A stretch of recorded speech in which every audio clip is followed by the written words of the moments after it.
Well, it's nearly 10 o'clock Eastern time, and the polls are about to close in Iowa. There's a big state. Montana, Nevada, and Utah. And the race we're all watching here is the Senate race in Iowa between Joni Ernst, who made her name with that TV ad about castrating hogs, and Bruce Braley, who was referred to by the Clintons as Bruce Bailey, which didn't help him at all.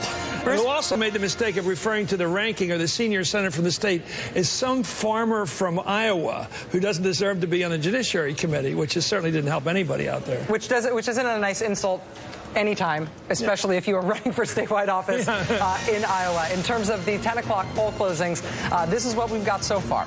NBC News projects that the winner in the Montana Senate race is Steve Daines, Republican Congressman Steve Daines. This is a Republican pickup. This was the Max Baucus Democratic-held Senate seat before now.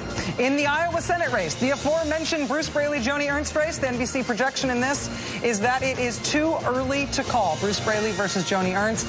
All eyes on that race right now in Iowa. In terms of other races that were polls closed earlier tonight, but where we still don't have a definitive result, in North Carolina, it is too close to call between Republican Tom Tillis and Democratic incumbent Kay Hagan. In Kansas, the Senate race there, Pat Roberts, the Republican incumbent, trying to hold on. At this point, that is a too close to call characterization by NBC News. In the Virginia Senate race, this is fascinating. 86% of the vote in between Republican Ed Gillespie and Democratic incumbent Mark Warner. This one is still described as too close to call, less than 20,000 votes between them. In the Georgia Senate race, this is Michelle Nunn, the Democrat, and David Perdue, the Republican. Just over half the vote in. That one's too early to call in Georgia. In the Colorado Senate race right now, Cory Gardner versus Democratic incumbent Mark Udall. Too early to call with just under 2/3 of the vote in. In New Mexico, the Senate race there, Tom Udall, the Democratic incumbent, against Republican Alan Way, about 1/4 of the vote in. That's too early to call. And in Louisiana, we're going to be going to, this is Mary Landrieu trying to hold on to her incumbent Senate seat in Louisiana. We're going to be going to a runoff in Louisiana, Mary Landrieu versus Bill Cassidy. Rob Maness, the Republican, one of 8 people on the ballot there, siphoning enough votes that nobody's able to get to 50%. There will be a December runoff in Louisiana. In terms of the overall Senate picture, the Senate pickups thus far are in Arkansas, where Mark Pryor lost his seat, Montana, where the Max Baucus Senate seat went Republican, South Dakota, where the Tim Johnson Senate seat went Republican, and in West Virginia, where the Rockefeller Senate seat has gone to Shelley Moore Capito. At the Senate this hour, in terms of the balance of power, there are 45 Republican Senate seats in Washington, 40 Democratic seats, plus 2 independents who in the past have caucused with the Democratic Party, Angus King of Maine and Bernie Sanders of Vermont. We've still got 13 races that are as yet undecided. In terms of governors, we've just had a poll closing in Iowa. Republican incumbent Governor Terry Branstad of Iowa has been reelected. That's the NBC News projection for the Iowa governor's race. And in Nevada, the Republican incumbent there, Brian Sandoval, very popular Republican incumbent. NBC News also projects that in Nevada, Brian Sandoval has been reelected. In terms of governor's races that closed earlier tonight, but we still don't have an answer, the big one, of course, Florida, Rick Scott versus Charlie Crist. This one is too close to call. You can see how much of the vote is in there, but NBC News is not projecting a winner in the Florida governor's race at this point. The Illinois governor's race, this one is also described as too close to call between Democratic incumbent Pat Quinn and Republican Bruce Rauner, his challenger. In the Massachusetts governor's race, it's an open seat. Deval Patrick stepping down. Martha Coakley, the Democrat who wants to succeed him, versus Charlie Baker, the Republican. That one is too close to call in Massachusetts, just under 60% of the vote in. The Massachusetts three-way governor's race, Paul LePage, the Republican incumbent, Maine governor's race, pardon me. Elliot Cutler's the independent facing off against Paul LePage there. Different Democrat this time around from 2010, Mike Michaud. That one in Maine. That three-way governor's race is too close to call. Connecticut governor's race, Dan Malloy, the Democratic incumbent, versus Tom Foley, his Republican challenger. Look at the difference in votes there. 400 some odd votes between these two candidates. Too close to call, with just about 1/4 of the vote in Connecticut. In Wisconsin, Republican incumbent Scott Walker facing off against Democratic challenger Mary Burke. That one is too close to call. In Wisconsin, only about 1 in 6 votes are in there. Kansas governor's race, Republican incumbent conservative Sam Brownback. It's too close to call between him and his Democratic challenger Paul Davis. In the Georgia governor's race, Nathan Deal, the Republican incumbent, too early to call in his race against the Democratic challenger Jason Carter, who's the grandson of the former President Jimmy Carter. The Colorado governor's race, too early to call. Bob Beaupre, the Republican, trying to take John Hickenlooper's gubernatorial seat away from him. Too early to call in Colorado. And the last governor's race to talk about right now, Michigan governor's race, too early to call between the Republican incumbent Rick Snyder and his Democratic challenger Mark Schauer. Wow. Well, you know, we're sitting here now. We've been here 4 hours. And yet the only like race... 5 minutes. No, it's joyous. Yes. It's joyous. Yeah. But the only thing we've decided is tonight, officially, is what we pretty much could have predicted a month ago. We're waiting tonight. This is a good time to order pizza if you're at home right now. Or even have a cup of real coffee, because this is going to go on for 4 or 5 hours. What we're looking for later tonight is to find out who actually won these races. We knew there was going to be 3 very tough races for the Dems, including, well, 4 if you include Arkansas. That's West Virginia, Montana, and South Dakota. Though nobody thought the Democrats, now that it's over, I don't mind depressing anybody by saying nobody thought there were going to be changes that weren't going to happen. And, of course, Pennsylvania, Tom Corbett was on his way out months ago, if not a couple of years ago. So we're waiting now for the real shank of the evening. The good stuff is coming. We're going to find out whether it really is going to be the upset of the year in Virginia. We're going to find out where it's going in Iowa, where it's going to go in Colorado. We're going to find out, and this is the one that's really pesky, North Carolina, finding out where that's going to go. Because it's one the Democrats, there's no other way they're going to win this thing tonight if they don't win North Carolina. They got to win that baby. And I think Kay Hagan did one hell of a job in that race. She got a lot of support from, you know, the Reverend Barber and the Moral Monday thing. Moral Mondays, yeah. There was a lot of good, but she ran a perfect campaign. She pivoted off the bad issues onto the strong issues. She made Tom Tillis the issue. You can't be a better pol than she was this year. So if she can't win, they're not going to be able to call any victories tonight. But I still think it's possible. But I'll tell you, Virginia is so fascinating.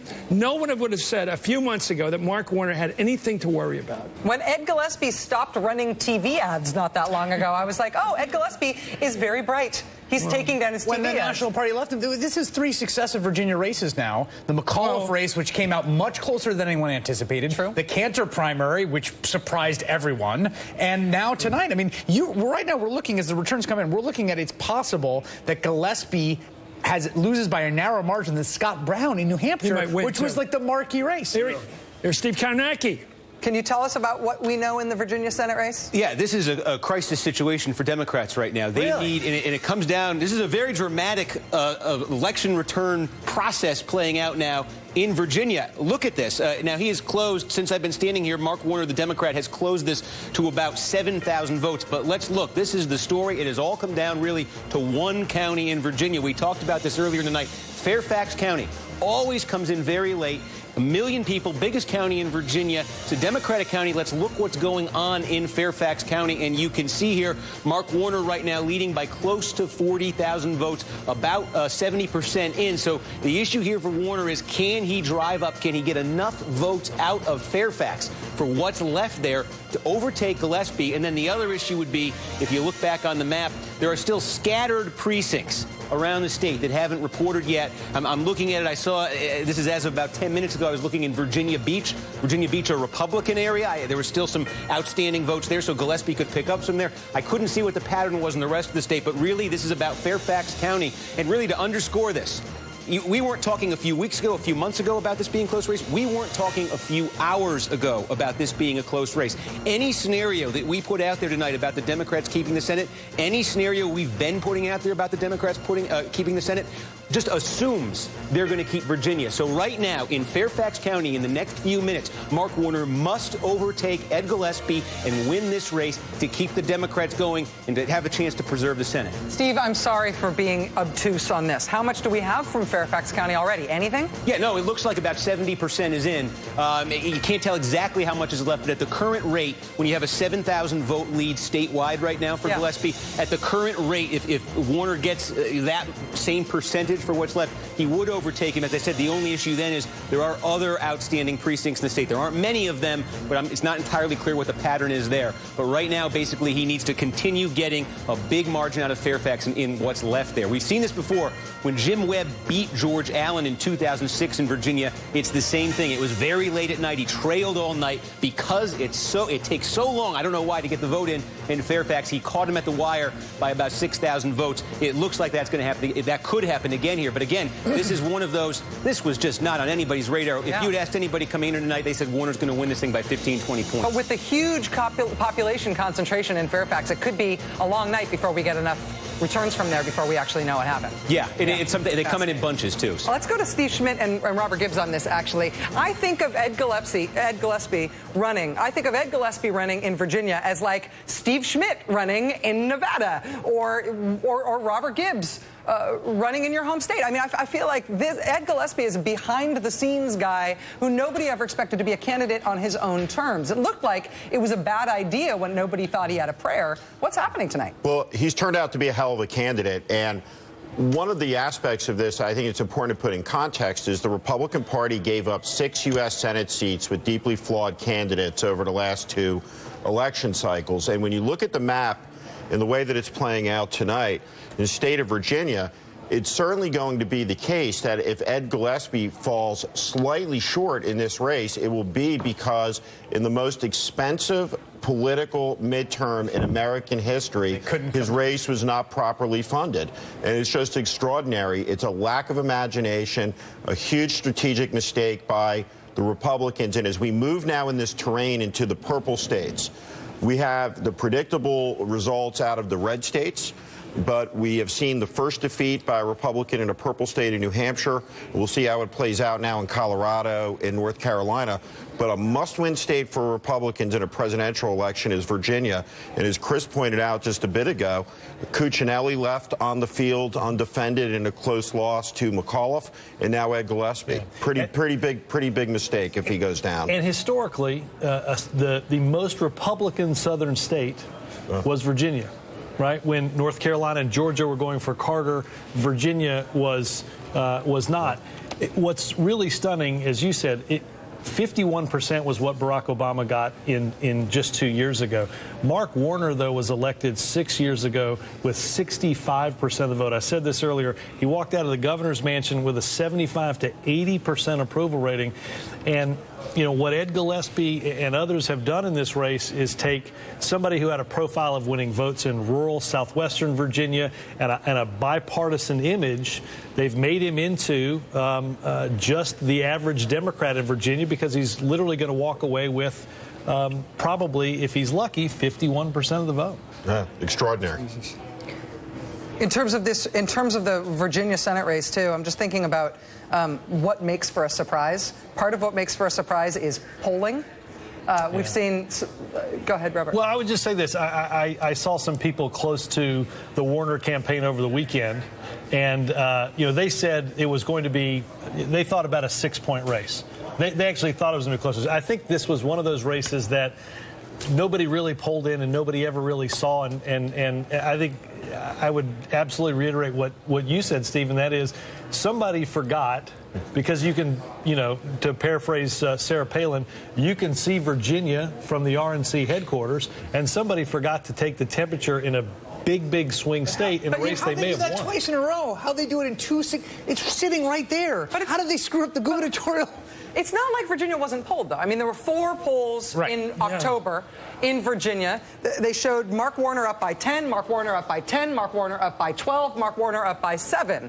If I was making spending decisions based on numbers like that, I'd make the same mistake that they were making. I mean, Colorado, the hope for Democrats in Colorado is that the polls are as wrong in Colorado as they've been for the last 2 cycles. The hope for the Republicans in Virginia is that the polls are as wrong as they've been in Virginia, as it looks tonight.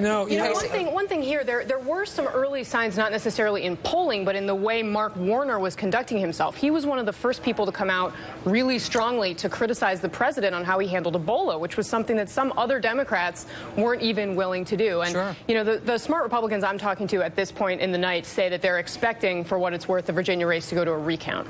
Well, you know, I think, one thing that's important to remember in politics, you have to run for something. You have to be for something. And Gillespie ran a very sort of a mad dog anti-Obama campaign, but you knew what he stood for. He wanted to win. He was going to beat the Democratic liberals, if you will. What was Mark Warner running for? What was his message to the voters? I'm here.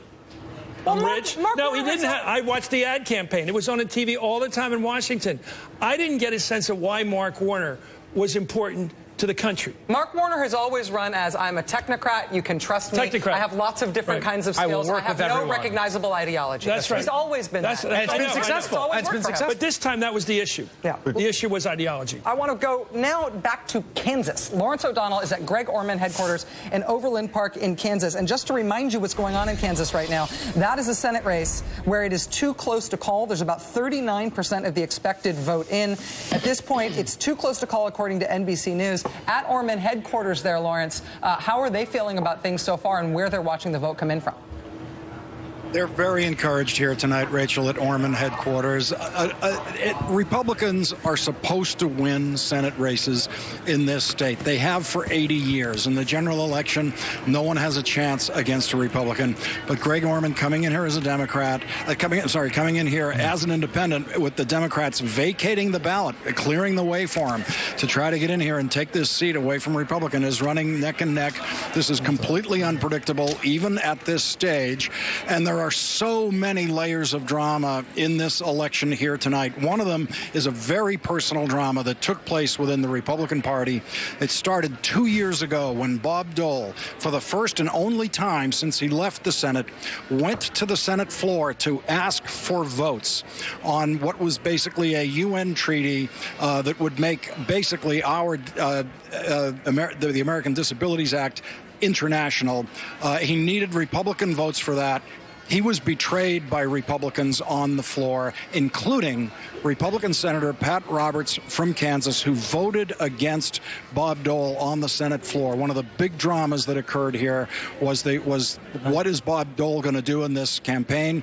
And a few weeks ago, he came to Kansas and he started to campaign for Pat Roberts. And what I have to wonder is, the Bob Dole I knew would have said to Mitch McConnell before coming out here to help the Republicans win this state again, you owe me. You owe me a vote on that treaty if you guys win the Senate. And by the way, you owe me a vote on the treaty even if you don't control the Senate. You owe me the 6 Republican votes that I needed that you wouldn't give me that one and only time I went out on the Senate floor. The drama of Bob Dole entering the campaign trail here is one of the things that closed this for Roberts. There was a gap where Roberts was behind. When Bob Dole got into this campaign, that's when this tightened up. Lawrence, it's great to hear from a man who knows the intersection of Irish attitude and loyalty and the Senate system as it works. Very few can put it all together like you just did. By the way, we just heard something from Casey Hunt that apparently the president, who's out working tonight, called up Tom Cotton, who won that race down there for the Senate in Arkansas, Clinton country, to maybe begin a relationship there with the new guy. Anyway, one more call we can make tonight. NBC News can now project that Susana Martinez, the Republican, has been reelected governor of New Mexico. She could be on the ticket. Who knows? She's considered a rising star in the GOP. And coming up, Senator Cory Booker, another rising star from New Jersey, who won his race tonight. You're watching MSNBC's live coverage of the election night. And back after this.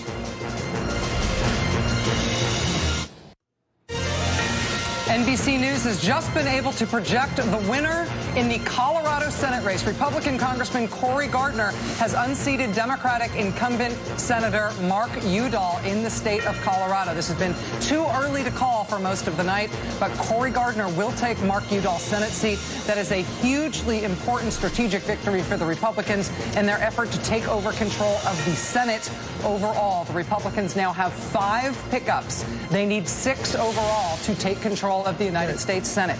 NBC News can also project the winner in the governor's race in Michigan. Incumbent Michigan Governor, Republican Rick Snyder, has been reelected in Michigan against his Democratic challenger, Mark Schauer. Fascinating. Cory Gardner wins in Colorado, unseats Democratic Senator Mark Udall. I want to go right now to Senator Cory Booker, Democrat of New Jersey, who was just reelected in New Jersey tonight, although he does not know if he will be in the minority or the majority when he goes back to Washington. Senator Booker, thank you for joining us. Oh, it's good to be on, Rachel and Chris. Thanks for having me for a few moments. Well, congratulations on your reelection tonight. It seems like it was never really in doubt. We were all pretty sure that you were going to win. But as you look at the landscape right now for the United States Senate, what do you think is going to be different if the Republicans do take control? What do you think Democrats will be able to do under leader Mitch McConnell, if that's how far it goes? Well, you know, look, we're going to have to find a way to, on the issues that matter, from immigration reform to corporate tax reform, we've got to get some things done. And I'm going down there determined to fight to find common ground and move forward. It's a shame that a lot of issues that mean a lot to a lot of people are going to be put on the sidelines, whether it's raising the minimum wage or some of the other things that are the bedrock issues that help people that are often more disadvantaged in life. I just think it's going to be harder for us to set that agenda, and it's just very frustrating tonight to see some great senators like out in Colorado. I went out and campaigned for Senator Udall earlier this summer, and he's a spectacular guy, and running against somebody I thought he would win on the race like that. So it's a tough time for us as Democrats. Low voter turnout around this country in a midterm definitely worked against us, but you know, look, I'm looking forward to going down to the Senate, to whoever's down there, whoever's in the majority. I'll work with anybody, RD or independent, who wants to try to move our country forward. Well, that is great to hear, Senator. Let me ask you about a problem we've had in the Senate. It is pretty much bipartisan. Harry Reid's job is to keep certain votes from coming to the floor, certain votes to come to the floor. He doesn't want to talk about pipeline and other issues, Keystone and other issues. And now you got a new guy coming in there. Do you think this whole pattern of avoiding anybody looking good? So the number one goal of the Senate leadership is to make sure the Senate doesn't do anything good. You hear already that you know, McConnell Harry Reid, to the extent he'll still have any power, doesn't want Kelly Ayotte to look good because she might get reelected in New Hampshire. This pissant game of using the United States Senate to avoid doing anything. When's it going to stop? When are you guys going to say, let's use each other to get something done? Goose each other into getting something done instead of using the tricks and the rules of the Senate to make sure nothing good looks good for anybody. You must be, you're a clean, positive, new young force there. You come from a business background. Don't you hate it when nobody wants to do any business? Do anything? Well, Chris, first of all, I think you'd be surprised. There's a lot of new senators there. I've talked to some of them tonight, all of us, and people on both sides of the aisle who just want to get things done. And I think you're going to see that become an even stronger force with some of the new people that were elected. What's the problem? Nothing's getting done. Look at this. Look at the public. You know, it must drive you crazy as a new guy. The public attitude towards the United States Congress is doghouse. It's down in the 20s. Yeah. I've been watching politics for 40 years. I've never seen everybody look down on everybody. Nobody looks good up there. Even you're clean. You're new. But at some point, you're going to be part of the history of the Senate. How do you change it? Well, again, if I had that script right now, I don't know what it is, but I know that me and a bunch of other folks down there are just sick and tired and want to find ways to pull people together to get things done. And that's why I got elected. I don't want to stick around an institution that can't solve problems that actually Republicans and Democrats both say is a problem. So this is a new test. Okay, name me a handful of Republicans you think might want to do business in the Senate. You've been there a while. Who looks? I think Corker wants to do business. Name some guys. People. Oh, come on. Corker, Lamar Alexander, even on some issues, you know, both Jeff Flake, Mike Lee, Rand Paul and I have all worked together on talking together about criminal justice reform. There's a lot of folks out there that you might even be surprised. Even Orrin Hatch and I have had great conversations about getting things done. In fact, the majority of my bills that I proposed in my first 12 months down there have been done with Republicans. So there's people down there that are willing to work. And I tell you, there is a high level of toxic cynicism in our country right now about Congress, and we've got to find ways, both as a country as well as a body, to begin combating that because there's too much at stake. Tom Brokaw was talking a while back. Tom Brokaw was talking about he had heard from Senator Portman, who's a moderate Republican, relatively speaking, and they're talking about getting minimum wage by dealing with the Republicans who may be in the majority and trying to give them corporate tax reform, not just a lower rate, but getting rid of loopholes in exchange for getting a minimum wage up to over $10 an hour. Can you see deals like that? I mean, that's what being a politician is, dealing. Exactly right. Getting into the trenches and start to hammer out some of these compromises that can move our country forward. And I think there's going to be a lot of opportunity for that. As you said, I'm new at this, but that's what I came to the Senate to do. And by God, I'm going to roll up my sleeves and try to work towards that end.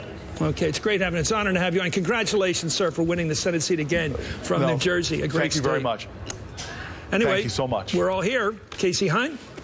I want to just run down what just happened in terms of what's going on with the Senate right now, if we can, because the big news that we just got out of Colorado is that NBC News has projected that the winner in the Colorado Senate race is Cory Gardner, the Republican, taking that Senate seat from incumbent Democrat Mark Udall. Now, obviously, that's a huge deal for Colorado. It's a huge deal for Mark Udall and for Cory Gardner. I think you actually saw some real emotion from Cory Booker there, talking about how sad he was to lose Mark Udall as a colleague in the Senate. But in terms of what this does overall to the picture of Washington control, that's the 5th pickup thus far for Republicans. They need 6 in order to become the majority party in the Senate. Right now, the Virginia Senate race, it's too close to call between Ed Gillespie and Mark Warner. Look at the difference in votes here. 92% of the race in Virginia. There's less than 2,500 votes between them. Right now, Mark Warner, the slimmest of all possible leads in that Virginia Senate race. Other Senate races that we're still watching include Iowa, where it is too early to call between Joni Ernst, the Republican, and Bruce Braley, the Democrat. These Senate races right now, including North Carolina, where the polls have been closed for a long time, 85% in North Carolina right now. It is too close to call. Less than 35,000 votes difference between Kay Hagan and Tom Tillis. In Georgia, this one will go to a runoff if nobody gets 50% in the end. Right now, David Perdue, well over 50%, just under 2/3 of the vote in the Georgia Senate race. Again, it will go to a runoff if nobody hits 50, but right now he's outside 50 with another 1/3 of the vote still to come in. This is the picture of the Senate at this hour. I'm pretty sure that Democrats knew they would be there at this point sometime in the night, but they probably didn't know what it would feel like. Republicans right now have 47 seats in the United States Senate. Democrats have 40, plus the 2 independents who have caucused with them in the past. But not at the risk of being Baghdad Bob. Yeah. Okay, I know it's tough now, but there is still a route to victory. That is, they won New Hampshire. They can still win North Carolina. They can win Kansas with Orman. They can go on and win in Alaska, and they can win finally down there when things turn around by January 6th. Lots of things can happen between now and that runoff down there if there is a runoff in Georgia. So it's still possible. Of course, as you pointed out, they can still win Iowa. But it is tricky. And Virginia is nobody knows what's going to happen in Virginia. Yeah, we are hearing through the grapevine it looks doable now for Warner, but you're right. It's really close. It's too close to call. Mark Warner, less than 2,500 votes, but it's 92%. At this point, the Democrats have to essentially run. I mean, the Colorado is one of those big pivot races, right? In all the models, if the Republicans win Colorado, the odds of Democrats retaining drop. When the tough gets going, the going get tough. Case. Right? Yeah, I mean, this Colorado race, I think, is really one of the big sort of bellwethers and should really be a focus, not just tonight, but going forward. I mean, this says a lot about where Republicans could be in 2016. I mean, this is a blue state. They ran a candidate who didn't inflame the electorate. Remember, in 2010, Michael Bennet beat Ken Buck, who was always sort of saying inflammatory things. And, you know, it's a state that looks like America. Its demographics are changing. There's an increasing Hispanic population. And, you know, Republicans are privately saying for weeks that their ground game there was way more impressive than anyone. What about the Democratic candidate who said he was brain dead, who couldn't name the 3 most influential books he's ever read in his life, who couldn't name a song he'd heard lately? And the guy didn't seem to be awake. He ran a one-note campaign. And, you know, the one thing I will say about Mark for one note. I didn't hear a note. One thing about Mark Udall is that people who are focused on NSA issues and sort of, you know, rolling back that kind of power have lost a really powerful advocate. One thing that's also interesting to watch right now, we've got a call in the Colorado Senate race. We do not have a call in the Colorado governor's race. In the Colorado governor's race, we've got this, you know, 74% of the vote in, right? We've got the same precincts reporting, but between Bob Beaupre and John Hickenlooper, NBC is still calling that too early to call. Bob Beaupre and Cory Gardner, 2 very different candidates. John Hickenlooper and Mark Udall, 2 very different candidates. There's interesting dynamics at work in Colorado that are hard to predict. There's a big Latino population that constantly insists that it is being underrepresented in the polls. There's a new method of voting this year in Colorado, wherein everybody in the state got mailed a ballot. That has boosted voter turnout in other states that have done that, in Oregon and Washington. They thought it might boost voter turnout in Colorado. Latino activists who we talked to when I was out there in Colorado last week said they thought that it might particularly help with low-income and Latino voters who have disproportionately don't have access to transportation. Getting mailed the ballot might make a big difference. The Colorado governor's race is going to be interesting to watch, both from a national perspective, but also in terms of what it means about Mark Udall and what he did wrong. I think that's where Chris's point comes in about Udall as a candidate, and I think this is what Maria and I were saying earlier. You have got to turn people on before you can turn them out. Yeah. You cannot expect people to rally around you if you're not rallying around issues. And I think that's part of what happened to Udall. What is bad about it is it begins to turn the tide nationally because now we're closer to the Republicans getting those 6 seats. But we can no longer just act as though people are just going to do what you assume they're going to do because you just said that, well, this is the way the party's going. Those games are over with. Think about you had four states that Barack Obama won in 2008, Iowa, Colorado, Virginia, and North Carolina, right? And those were big victories. That was decisive. That was turning states over. He lost one of those in 2012, but North Carolina, but he retained 3 of them. All 4 of them have extremely contested races tonight, right? So that says that whatever we thought about things moving in some sort of permanent sense into one column or the next, particularly among those 4, there are no permanent victories in politics, right? I mean, that's the reminder. And you know what? It's not the parliamentary system. Personality matters. A Canadian pollster once told me something I've never forgotten. He said, it's true in every culture. 3 ingredients give you a winning candidate. Motive. You know why they're there. You have to always know why they're there. Never have to ask because you know why they're a candidate, why they're in public office. 2, passion. They cry. They laugh. They're a real person. And 3rd, this is where a lot of these candidates fall down. Spontaneity. They can react to the unexpected question. They're alive. The lights are on and somebody's home. Robert Gibbs. Well, I just want to build off the point that Chris was making because I think regardless of what happens to the Senate at some point later tonight, I think the real judge of this race is not going to be whether or not Democrats lost the South Dakota or Montana Senate races. They're going to be judged, as Chris said, on the 4 swing states that we have Senate races in. Right now, we've got North Carolina as way too close to call. It looks like the Democrats, we've called New Hampshire for the Democrats. We've called Colorado for the Republicans. I think the real judge of how Republicans did in this election on the Senate is for 2016 is going to be measured by whether they win 3 of these states or 2 of these states or 1 of these states. Because one thing that we should mention, and we do this not because of one side being called or the other, but what happens in 2014 is not at all a prediction of what happens in 2016 macro. But it will matter in a bunch of these swing states like Senate races in Colorado, Iowa, New Hampshire, and North Carolina. I think one of the things that stands out in this Colorado race is the amount of money that Udall spent going after Gardner on the war on women's issues that have been so impactful for Democrats over the last 2 election cycles. And we have not had the Todd Akins and the Ken Bucks on the ballot in this election cycle, and those attacks fell flat. Cory Gardner, perfectly pleasant demeanor, doesn't come across like an extremist in the TV ads, and so these attacks fell flat. And I think that whether it was how to deal with the contraception issue in the TV ads, that you see some of these Republican candidates in these purple states showing Republicans how to deal effectively with some of these Democratic attacks that have been so devastating over the last couple of cycles. And remember, it was Cory Gardner that was originally running for the House seat. Ken Buck was going to run again for the Senate seat. They swapped, and it was considered a huge recruiting coup for Republicans, and now we know why. Casey? Yeah. And it's one of the differences, too. You were talking about Kay Hagan in North Carolina. She successfully defined Tom Tillis as being of this sort of very unpopular legislature that was doing all these very conservative things. She made the race about her state and not just about the country. And Mark Udall couldn't manage to pull that off. Obviously, we're still waiting to see whether or not Hagan pulled it out, but it's clear that it's much closer there. I will say one just anecdotal thing about talking with Mark Udall. I was out there. I was able to interview him in his campaign headquarters. And I had one of these things where we had a camera crew there to shoot me interviewing him. And I said, now, you guys, you should start shooting as soon as I walk in the door because, in case anything interesting happens in the small talk, I don't want anything to be off the record. I want it all to happen.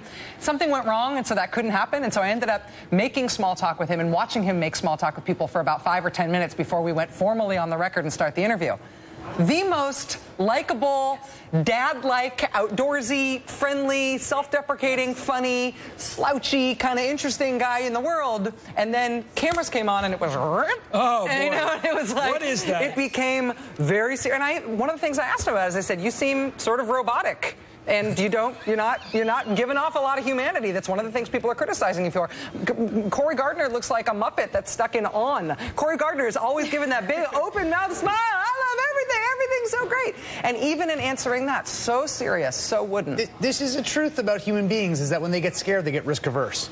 So when you think you're going to lose, then you start to act not to make a mistake. And you saw it. I mean, the Alison Lindgren Grimes was and it probably in the end wouldn't have mattered, right? She's going to lose by a significant amount. But this idea that if I keep my head down, I remember the Democrats in 2002, when I was reading strategists talking in 2002, remember when they got creamed, right, in those midterms, talking about, well, we need to take the national security issue off the table. You don't take things off the table. You don't say less things. You don't pull down like this to be a successful politician. You have to actually say things. You have to take chances, right? I mean, there's dumb chances and there's smart chances, but when you get scared and you start to think, if I keep my head low enough, then no one will notice and maybe I'll just get to victory. The voters sniff that out. They always do. And Mark Udall didn't manage to tell his own story until they started very late in the race to air these ads called Colorado, showing Mark Udall sort of in his personality. He's climbed the 14 tallest peaks in Colorado. He almost summited Mount Everest, and many voters just... This is a great topic, because what you said is true of,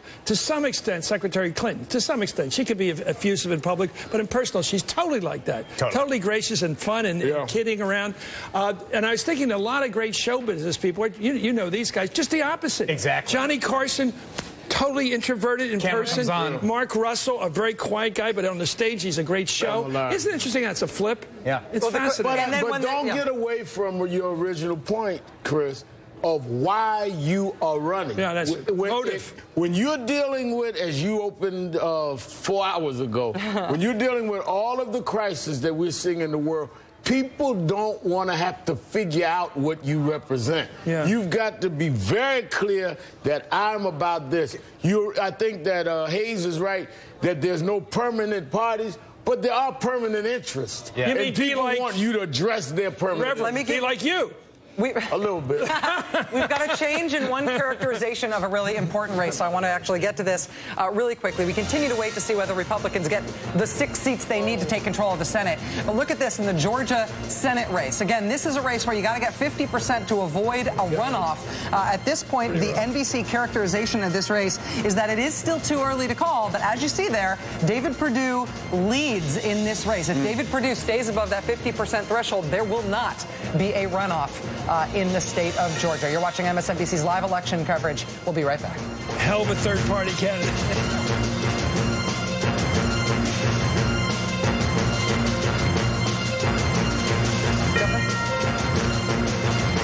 I spoke too soon. We're not going away. We're staying here to project another important race, the Wisconsin governor's race. Incumbent Republican Scott Walker in Wisconsin, now projected by NBC News to be holding on to his seat. He has defeated Mary Burke, the Democratic challenger in Wisconsin.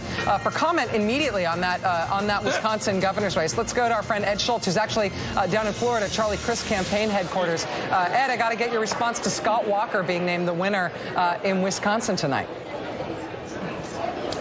Well, there's a couple of stories floating down here in Florida, Rachel. First of all, you want to talk about Walker. This is an unprecedented run by a Republican governor to win 3 elections in 4 years. This clearly will put him on the national spotlight, and I think it's going to be hard to keep him off the ticket. I mean, the guy has gone into the middle of the country. He has attacked labor. He's gone after education. He's rolled back a lot of health care provisions. He's suppressed the vote. What hasn't this guy done against the progressive movement? And he's been victorious at almost all of it. I mean, so I think tonight is a huge night for the Republicans, for them to get Colorado, for them to endorse the obstruction that Mitch McConnell has offered up this country and then blame the president. And we're on the verge of a call down here in Florida. I was told here 30 minutes ago that Charlie Crist has already written his concession speech. But as for Walker, it is utterly amazing. There's very few people in American politics that can say, well, I'm election tested. They've put me up 3 times in 4 years and I've won. So I think Walker is now a major player with big credibility. And there was a big flap inside the Republican Party a few weeks ago when Walker came out and said, I don't have enough money to win this. Hey, Ed, I got to ask you. Didn't exactly... Hey, you've been in the ring against this guy. You were a big part of that recall. Tell me what moves he's got. I mean, I know it's hard to do it about the guy on the other side of the fight, but what is his resilience about? He doesn't seem to have a lot of charisma. You know, he's a regular-looking guy. What is his ability to just come out and and win. We're looking at a pretty good majority here if it holds up.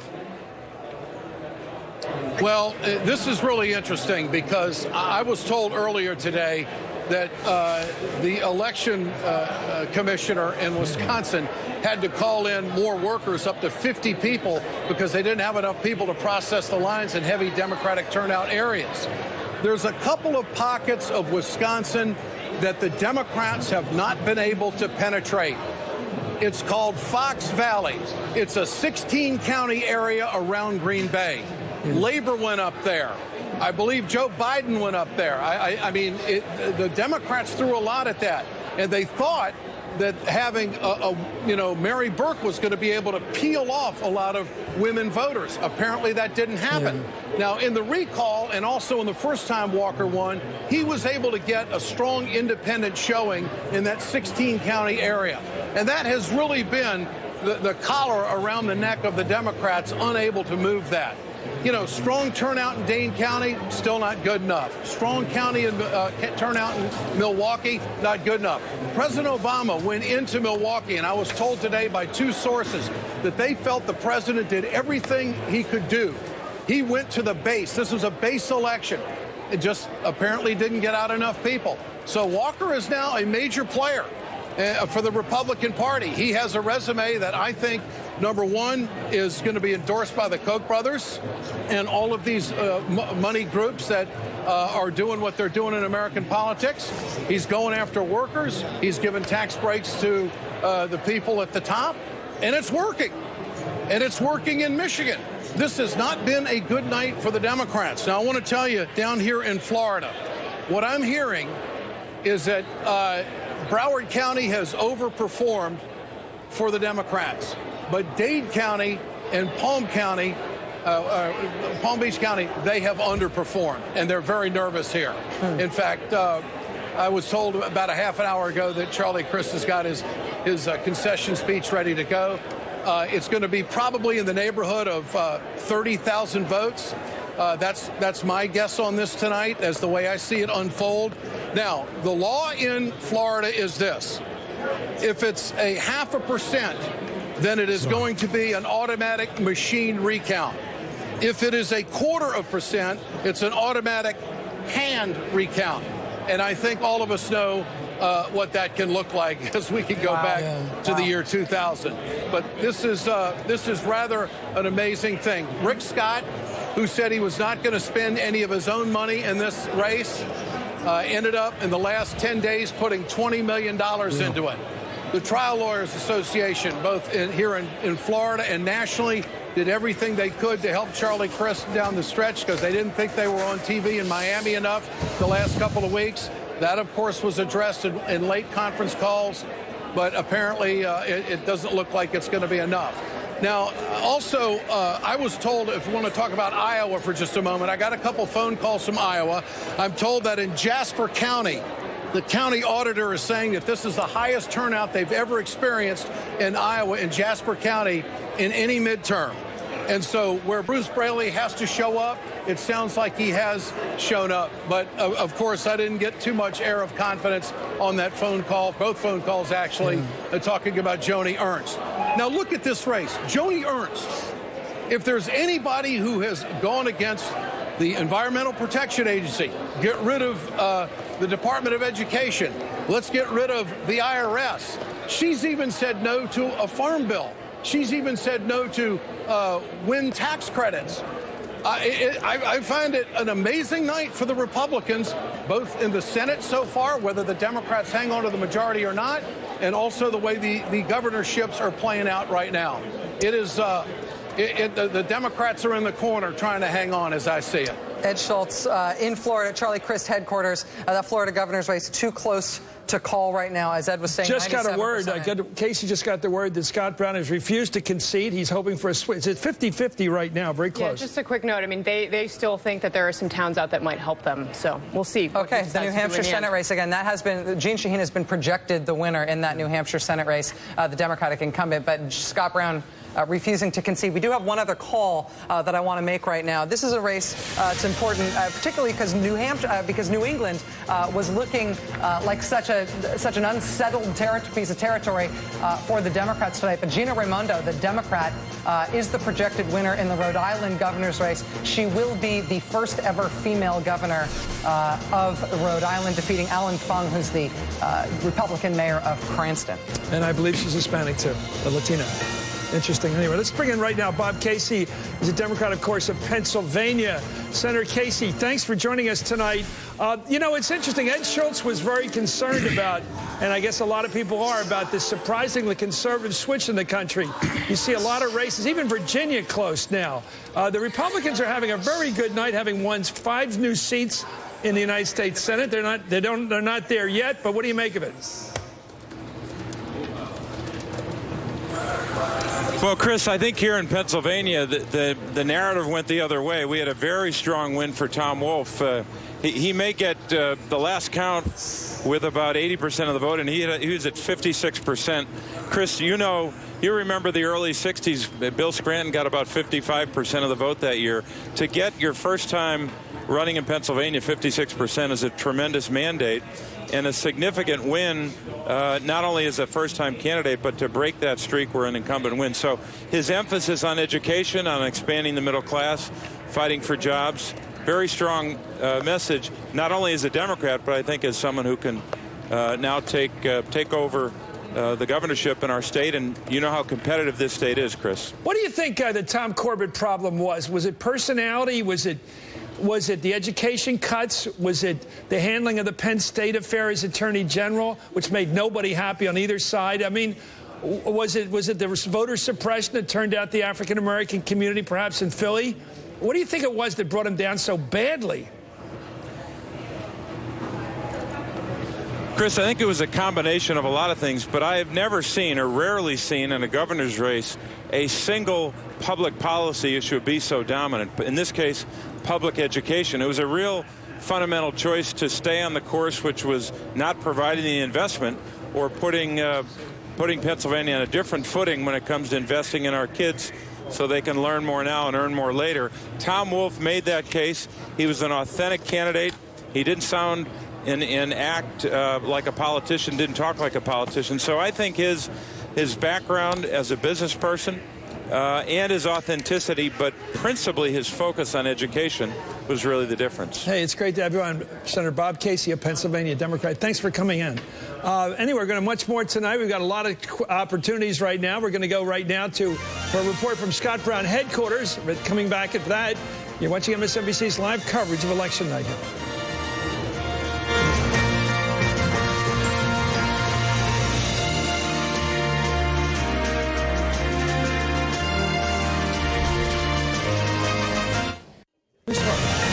NBC News is making an important call in the Georgia Senate race. Republican David Perdue is projected as the winner over Democrat Michelle Nunn. And what's important here is that what NBC News is projecting is that he will defeat the 50% threshold that would have otherwise sent this race to a runoff. A lot of people thought this race would go to a runoff, but David Perdue is projected to be the outright winner over Michelle Nunn in Georgia. In terms of Senate pickups for the Republican Party, Arkansas, Colorado, Montana, South Dakota, and West Virginia.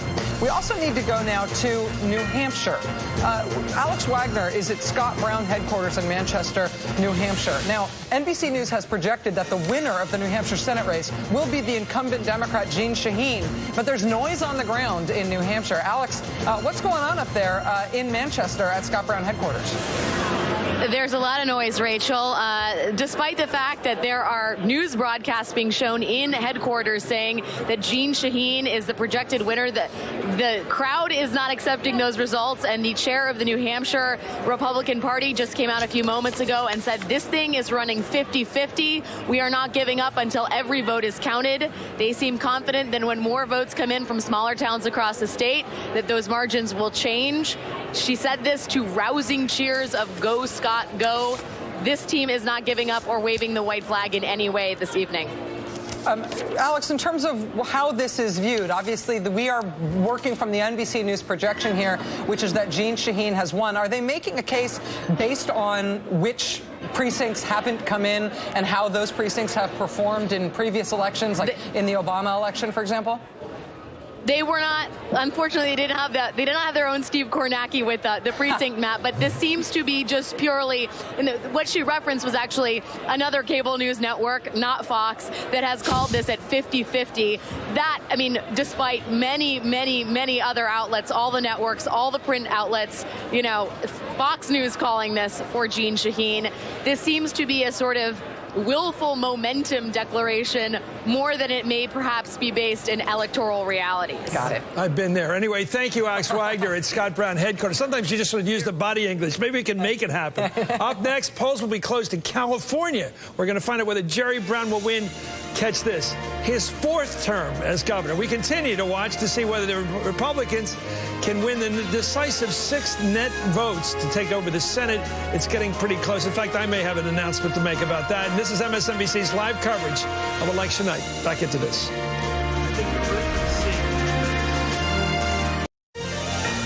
NBC News has another important new projection to make. NBC News now projecting the winner in the Kansas Senate race is incumbent Republican Senator Pat Roberts. Pat Roberts defeating the independent challenger Greg Orman tonight in Kansas. Nobody ever would have thought that Kansas would be a hotly contested race before Greg Orman did what he did in that race. But right now, the Senate at this hour, the Republicans have picked up 5 seats. They're at 49 in the Senate. Democrats are at 40, plus 2 independents who have caucused with Democrats in the past. In terms of the polls just closing at 11 o'clock right now, California Governor Jerry Brown, the incumbent Democrat, has been reelected to an unprecedented 4th term in California. That's the projection from NBC News. In other governor's races, John Kitzhaber in Oregon, too early to call in his race against Dennis Richardson, the Republican in Oregon.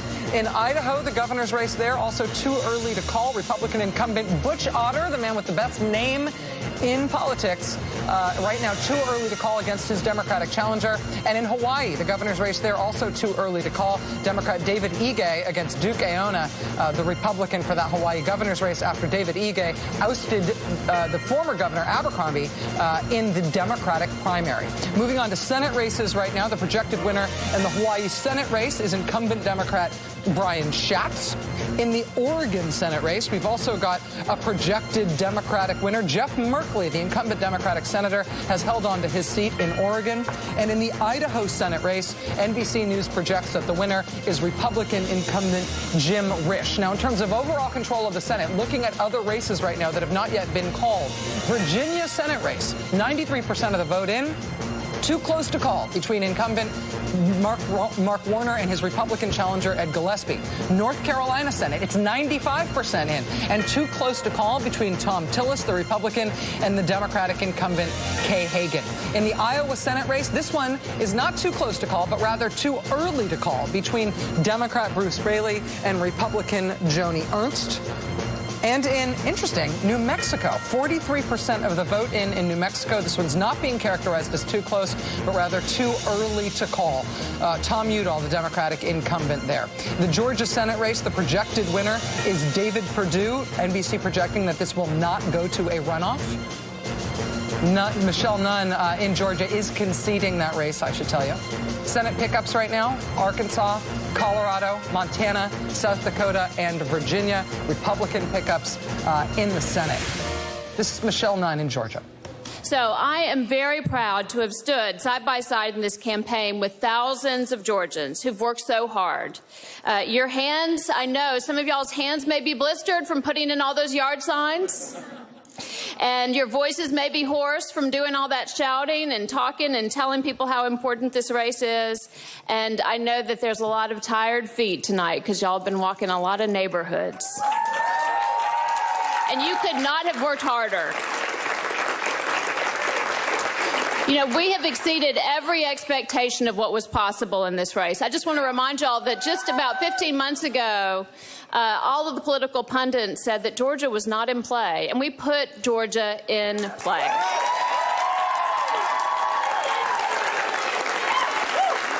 we've built a foundation now that needs to be cultivated, and it needs to be built upon. And we need to work on it to broaden our reach with the message. We want to remind people, y'all, that elections make a difference in people's lives. Yes. We change people's lives. We change communities. We change our nation. We change our world when we vote. And we've reminded people of that, and we want to keep reminding people of that. We make choices about how we're going to care for our sick. We make choices about how we care for our environment, how we care for our elderly. And these are the choices that we want to continue to lift up in the future as we go forward. So I hope that we've reminded Georgia also that we can and should have leadership that represents and looks like our state. Yes.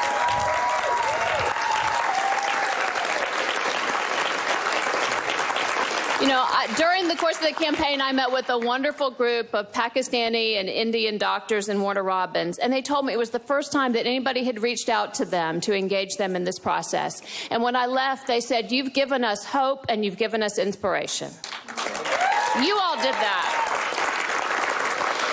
So I started out this election saying that I'm optimistic about America, and I have never been more optimistic than I am right now today after 15 months of seeing the extraordinary idealism, commitment, and passion of Georgians.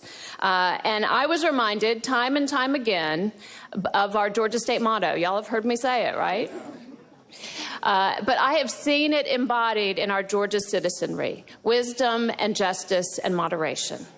So tonight, more than anything, I want to thank you all, to the staff and to the thousands of people who've worked so hard on this campaign, for the future of our state, for the future of our country, for your commitment and for your dedication. Each one of you here has given so much: your talents, your resources, a lot of sleepless nights, and an unrelenting commitment. So I am so grateful to have walked this path with you, to be fighting for something that transcends us all and that we'll continue to work towards. And I want to say a few thanks to my family, because otherwise it would be out of control, the number of people that I would have to thank. You're listening to Michelle Nunn in the great state of Georgia. That's her concession speech tonight. NBC News has projected that David Perdue will not only win that race, but will win it by clearing a 50% threshold, the 50% threshold necessary to avoid a runoff election in December in Georgia. So that will be, in January in Georgia. So David Perdue will be the next senator from the state of Georgia. In terms of what's outstanding right now in the Senate, here's the big thing you need to know right now. Republicans now have 50 U.S. Senate seats.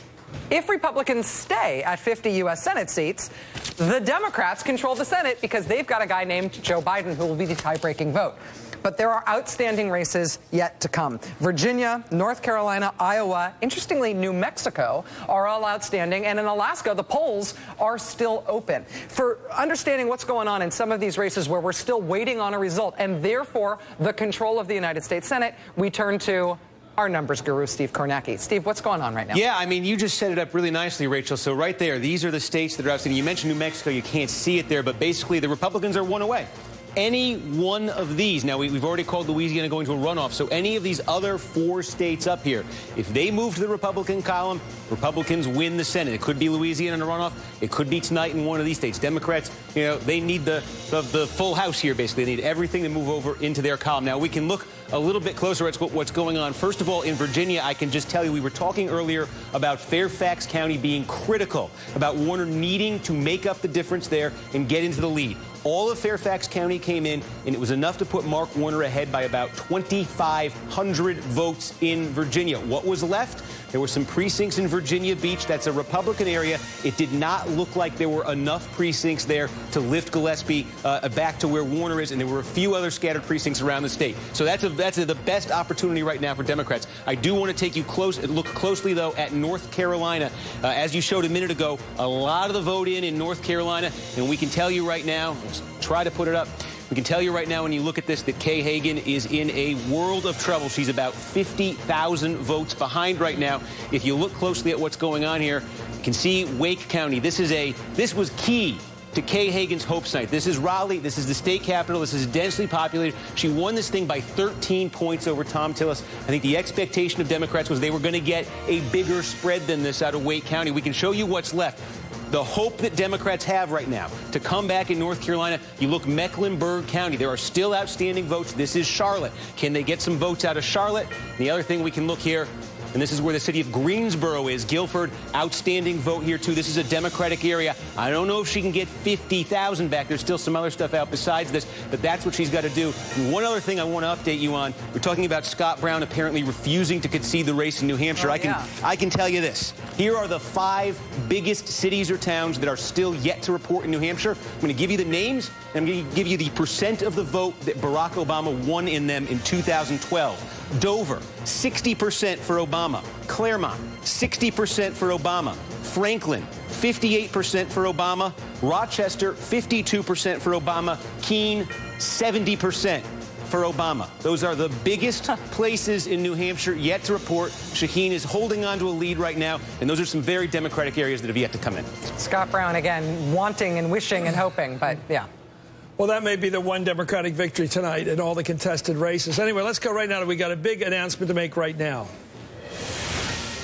Georgia governor Nathan Deal, the incumbent, has won. It looks like he will not have to have a runoff. He's won the election. So I want to talk to Michael about this. It looks to me like your party, the Republican Party, could win 9 seats in the Senate right now. If you look at they're on track. Which way they're all going, and we're going to have to wait a little bit to find out Louisiana, but it can be 9. Oh, here we go. This is a surprise. Illinois governor. NBC has projected Bruce Rauner, the challenger, has defeated Pat Quinn, the incumbent governor of Illinois. Unbelievable. This is amazing. Michael, I just want to add to that. That was a big pickup by a self-financing challenger. Yeah, that was one of those races for the longest time that a lot of Republicans were kind of holding their breath over because just, you know, it's Illinois. And you got Chicago. There's so much. It's Obama. But again, I think what the Republican Party tapped into was this real frustration with incumbents. And they ran a national campaign and applied it to everyone up and down the Well, Billy Daley was going to run. The former chief of staff to President Obama was going to run in that race, thinking that Quinn was weak. He was right. Quinn was weak. Andrea. Well, it's also a real blow to President Obama. There's no way that you can't call it a blow to President Obama because he campaigned for him. That was one race that the president really did want to win. Pat Quinn, fascinating case, though. I mean, how did Pat Quinn become governor in the first place? A guy named Rod Blagojevich. Rod Blagojevich and his hair go to jail. That's how Pat Quinn gets the race. That's the good news for Quinn. He ends up standing there. He doesn't have to go to jail. No, it's true. And for Illinois governors, that's not a bad close for him. I mean, there's been 5 of them. To penetrate a lot of the Chicago base, he got a lot of the ministers and all. I'm surprised Rayner won, but I'm not shocked because Quinn had problems. And I think, again, I think that I agree reluctantly with Michael Steele that the Republicans gained a lot from anti-incumbency. But I think they tapped their base, and I really question in some areas where the Democrats did not really tap their base. Illinois being one. I don't think that's the case everywhere else. In that Illinois governor's race, Pat Quinn had to run for it in 2010, and he won by less than 1% of the vote in 2010, which was such a bright red year, at the same time that Illinois picked a Republican senator in Mark Kirk in that same election. So Pat Quinn, for how unpopular he is and how difficult his circumstances have been, has been a real survivor. So for him not to be able to pull it out tonight, given how resilient he's been, it's a very, very telling thing. I should also say that Georgia governor's race is a big deal. Nathan Deal has never lost an election in his entire life. Jason Carter gave him a tough fight.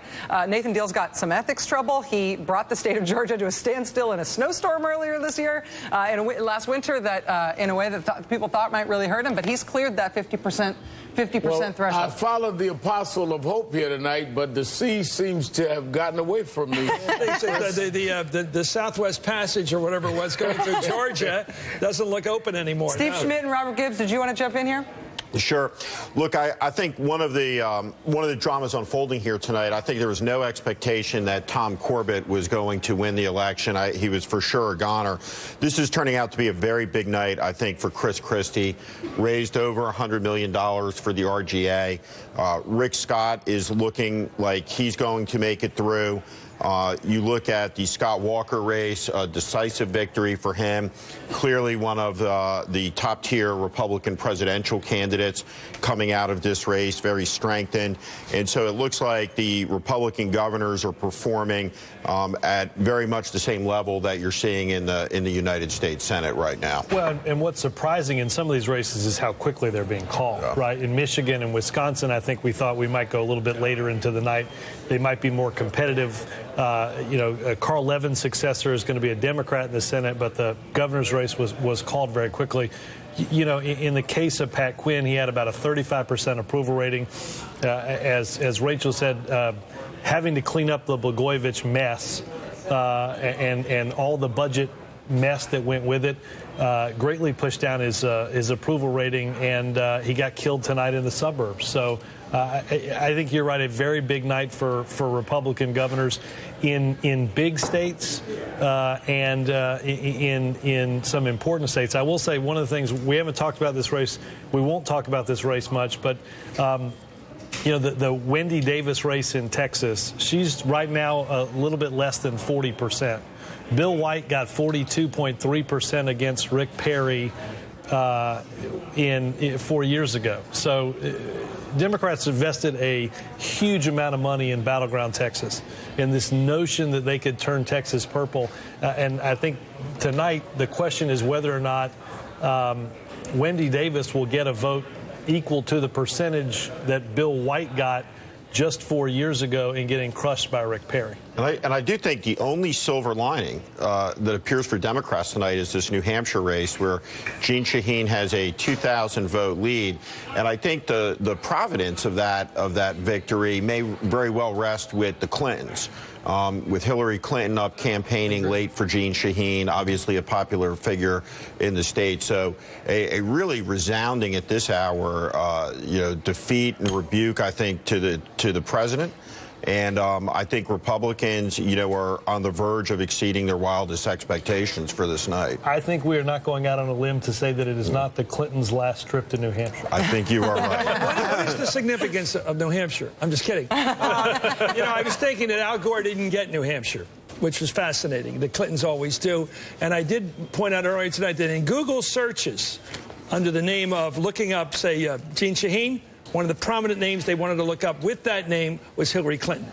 So Hillary Clinton is associated with her, fairly enough. And so it's interesting to see how the Clintons do exploit this. And Andrea. In fact, when I the other day was interviewing Jeanne Shaheen and asked her, did she want President Obama to campaign for her? She said, oh, no, he's so busy with ISIS and Ebola. He's got to be commander-in-chief. But do you want the Clintons? Yes, Hillary and Bill, they're coming back, and they're coming back, and they're coming back. So that did work for her. They're free. They're freed up. Well, anyway, in all fairness, they won a lot of places that we lost tonight, too. So let's not act like it was just all everywhere. They went to Arkansas. They went to... They spent a long time in Kentucky. A lot of places. Secretary Clinton, if you're watching MSNBC, and I'm sure you're right now, Reverend Sharpton wants to talk to you about this issue. And me. He wants to talk about it on another basis, too. That you will have an opponent in the election of 2016. Anyway, let's find out more about what's happening in North Carolina right now. This is one still up in the air. Melissa Harris-Perry's there, our colleague. She's with the Kay Hagan headquarters right now in Greensboro. What's up? Well, I mean, at the moment, you feel, I think, the sense here that it is going to be a long night and a tough night. I was talking with some of the Hagan staffers who are, they don't have that sense of jubilant expectation that they're about to win. Quite the opposite, lots of hand-wringing and anxiety at this moment. Well, let me ask you about this campaign, because it seemed to have turned in the last couple of days if Tillis wins. What happened in the last couple of days? What did he do? Do you know? I'm not sure. Yeah, so I'm not certain, actually, that it changed dramatically. I think there's a couple of things in operation here. One, we know that we had enormous voter turnout, both today, but also in early voter turnout, which absolutely topped what happened in 2010. So we know that this is not about necessarily a down midterm election. There's been major turnout, but I think we may have underestimated the extent to which turnout in this race could have been driven by national issues, not only for the Democrat in this case, the question of trying to distance herself from President Obama, but also for Republicans here. So one of the things we saw was an uptick for Tillis immediately after the federal judiciary rulings about marriage equality that brought marriage equality here to the state of North Carolina. Now, for many progressives, that was a kind of moment of expectation and of celebration. But for many conservatives, it suddenly became a kind of social issue, a reason to come out and vote for Tillis, even though Tillis and Hagan themselves weren't making that an issue in their campaign. I think also early on we saw a lot of education as the primary discussion point. Within the context of education, Hagan could do a good job of really sort of painting Tillis as the bad guy. But as it moved over the course of this kind of final part of October to a question about the president's handling of national issues, again, Tillis was able to use his appeal as an outsider. But the final thing I'll say is, look, there hasn't been a Democratic senator reelected in North Carolina since 1968. So the other possibility here is that we're just looking at the reality of what this state is for Democratic senators. Yeah, well, it looks like the state is going to look like it moved to the right. We'll see. Thank you so much, Melissa. That was really good insight because of these cultural factors. Marriage is a big issue on both sides of the issue. We keep forgetting that up here in the big cities. But the fact is, it's a negative for some people. It does draw them out. Remember 2004, what happened in Ohio, when Don King brought in all that stuff, the ministers in Cuyahoga County. I know that's a long time ago, but it'll work with the conservatives, including black clergymen. But I think that a lot of the things that we've got to be strategic progressives is that you've got to always factor in where you're going to get a reaction or a backlash. And I think that may be what we saw in North Carolina, including a lot of the demonstrations and all. You've got to know how to have a winning strategy, not just a dramatic strategy. Let me jump in here because David Perdue is giving his victory speech in Georgia. Let's listen to a little bit of that. And we don't want to leave this world to our kids without trying to make it better. Most importantly, Georgians want good-paying jobs. And to do that, we've got to get this economy going. We have to finally resolve our tax problems. And right now, Saxby Chamos is handing the baton over to me, and I'm going to fight for the fair tax.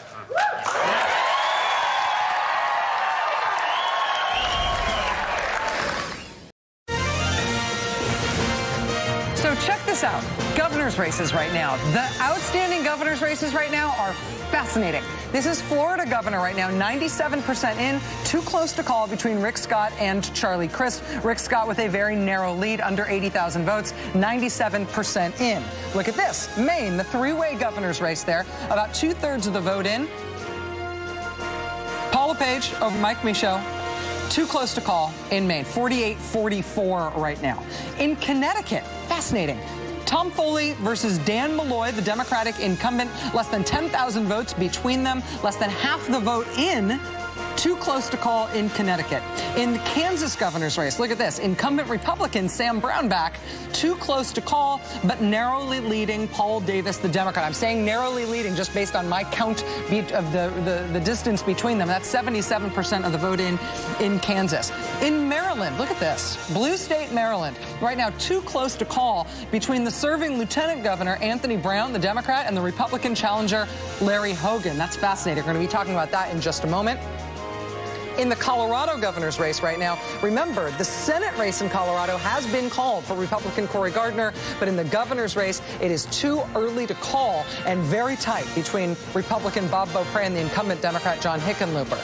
Now, Massachusetts governor with 82% in, too close to call between Charlie Baker, the Republican, and Martha Coakley, the Democrat. I actually think we've got a Senate call that we can add to that list of governors right now. A brand new call in the New Mexico Senate race. Tom Udall, not to be confused with Mark Udall.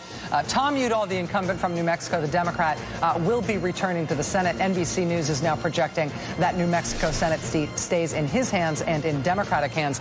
That means that the overall Senate projection at this hour is that there are 43, count it 45, if you lump in the independents. On the Democratic side, Republicans hold 50 seats. They only need one more Senate seat from anywhere in the country to give themselves the Senate majority and to put Mitch McConnell in charge in that body. On those governor's races, though, Massachusetts governor, Charlie Baker, the Republican, Martha Coakley, the Democrat, Steve Kornacki, you know Massachusetts better than anybody else working in national politics right now. What's happening there? Yeah, well, my home state, I'd love to talk about it, and let's show you. This is a barn burner right now in the Bay State, and you can see Charlie Baker. Well, I don't know why it did that. Let's go right back in there and take a look at it. Still learning this thing, I guess. There you go. Charlie Baker, right now, the Republican, leading by about 5,000 votes over Martha Coakley. Now, there's some good news and some bad news for Coakley when we look closely at the map here. We're going to look at all 353 cities and towns in Massachusetts. Actually, we're not going to. We're just going to get a blank map. Here's what I can tell you. I'm still learning this. Here's what I can tell you has happened in Massachusetts tonight. In 2010, when Martha Coakley lost that special election to Scott Brown, one of the biggest weaknesses she had was a lot of blue-collar, small and mid-sized cities that traditionally vote Democratic defected and went to Scott Brown. They liked the pickup truck and that sort of thing. They went with him. She's made up ground in a lot of those places tonight. For instance, the city of Lowell. It's the 4th largest city in Massachusetts. She carried that tonight. She lost that back in 2010. Waltham, another blue-collar, mid-sized city outside Boston. She lost it in 2010 to Scott Brown. She carried it tonight. She has done much better tonight than she did in 2010. The problem is it may not be enough. As we say, she's 5,000 votes behind right now. The biggest Democratic producing city left on the map, Lawrence, an old mill town on the Merrimack River, that just came in, and it left her still behind. What you have left now are a lot of, there's some blue-collar areas right in the Boston area, like Winthrop, that you would expect to go to Baker or be about even. Then you got a lot of sort of small and mid-sized towns in central Massachusetts, places that are more Republican-friendly. I'm looking at the map. I'd love to show it to you, but I was looking at it a few minutes ago. It is hard for me to see her making it up. She's done much better than in 2010 tonight. There is still a pathway, but it's very narrow for her right now. Well, thinking about, obviously, there's the Massachusetts map in terms of what's happening internally there, but actually the governor's race map of the entire country right now is fascinating. You look at the places where stuff is contested, too close to call. It's a blue state map. Maryland, Connecticut, Massachusetts, right? These are blue states where they haven't been able to call the governor's race. In Colorado, it's still too early to call. Florida, too close to call. Maine, too close to call. Kansas is the only one right now still too close to call. That's a blood red state, and that's because I think of the peculiarities of Sam Brownback's governing philosophy and what it has done to the finances of the state of Kansas. But we've got, in Steve Kornacki, a Massachusetts expert. We've also got a Maryland expert in Michael Steele, former Republican Party chairman, and also former lieutenant governor from the state of Maryland. When you look at those races, you look at those results thus far, what do you see? I see excitement on one end, but I also see the practicality of tax and spend policies in the state. And that's what a lot of people reacted to. And Larry Hogan made this race about taxes and spending. And he did it very effectively. And Brown didn't have an answer to 40 tax increases over the last 8 years. He didn't have an answer to losing jobs in the state. And if you don't have those answers, the voters are going to go to someone who did, and Larry apparently does. 79% of the vote is in right now in the state, and it's almost $100,000 vote difference. Well, so I should be clear. The Maryland governor's race right now, characterized by NBC News as too close to call. So it's certainly not done. But if Larry Hogan, the Republican, does beat Anthony Brown, does that pose problems for Martin O'Malley as he tries to springboard from being Maryland governor into being a Democratic presidential candidate? Absolutely. I would say that it is completely defeating in his attempts if he were going to attend. Well, it's not him on the ballot. It's his lieutenant governor. It's his record. It's his lieutenant governor, and his lieutenant governor was a very quiet, sort of also ran kind of person to, let's just put it to Martin O'Malley. To Martin O'Malley. Well, I mean, his lieutenant governor had a lot to do with his winning the primary. I mean, he was really behind Anthony. I think, that this is a big deal if Anthony Brown is defeated. We have a huge call that I need to interrupt you for. I'm sorry, Rev. NBC News has now been able to make a call in one of the most important Senate races in the country, and this is the enchilada for the Republican Party. The projected winner in the Iowa Senate race is Joni Ernst. This is an Iowa gain for the Republican Party, but this also means that Republicans gain control of the United States Senate. This is their 6th pickup. They needed to pick up 6 seats in order to take control. This puts them at 51 guaranteed Republican seats, even before we get to the Louisiana runoff, and even before we get to final results in North Carolina, Virginia, or Alaska, where the polls are still open in Alaska. So at this point, Joni Ernst is over the top in Iowa. That means the Republicans are over the top in terms of Senate control. Wow, that's the big one. It's true. It's true? It's true. It is true. And the only thing left now is the new numbers we haven't gotten in. Alaska, about 2 or 3 in the morning. We'll find out. We're not going to get Louisiana. The big one we're watching right now is North Carolina. But the only thing they've done is, hold on, this is, I would call, a wave. Now, people will dispute the use of the term, but the fact that Maryland, which is endemically gut-level Democrat, with a decent candidate, and Larry Hogan, an old familiar name. His father, of course, was the congressman there for years. But it's an old familiar name. There's nothing dashing about this guy. Maryland goes Republican for governor. Well, it's happened a couple times in our lifetime. Agnew and Ehrlich. Your guy. Right. Well, he's Larry Hogan is a work guy. I mean, he identified with a lot of grassroots, everyday folks. And I think that's made the difference across the country tonight. And, I don't think we should underestimate the power of this medium.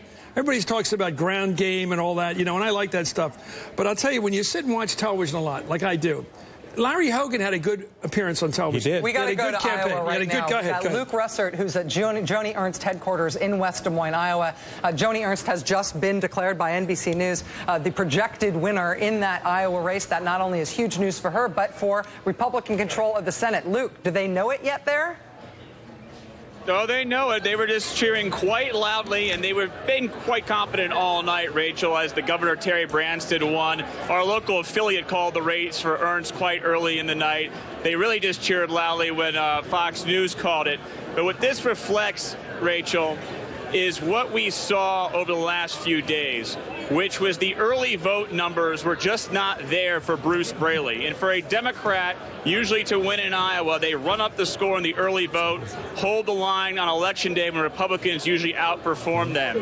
And the reason why that happened is that Bruce Braley made a series of errors. We're seeing this as somewhat of a GOP wave tonight, but he was, I think it's fair to say, a flawed candidate. Perhaps he never got over his gaffe of saying that Chuck Grassley was just a simple Iowa farmer, and he, who didn't go to law school, who become head of the Senate Judiciary Committee. Something that really plagued Bruce Braley, because when we looked into the metrics of the polls on this issue of who cares more about you, something that Democrats almost always win on, Joni Ernst was besting Bruce Braley. Wow. She also bested him on Medicare and Social Security, 2 issues where he attacked her a ton. Over $58 million was spent on this race. TV was unwatchable, according to people we spoke to. But Joni Ernst wins tonight, and I will say this. She goes to Washington, and she instantly becomes a hot commodity. She's 44 years old. She's a woman. She's a veteran. She led troops in Iraq.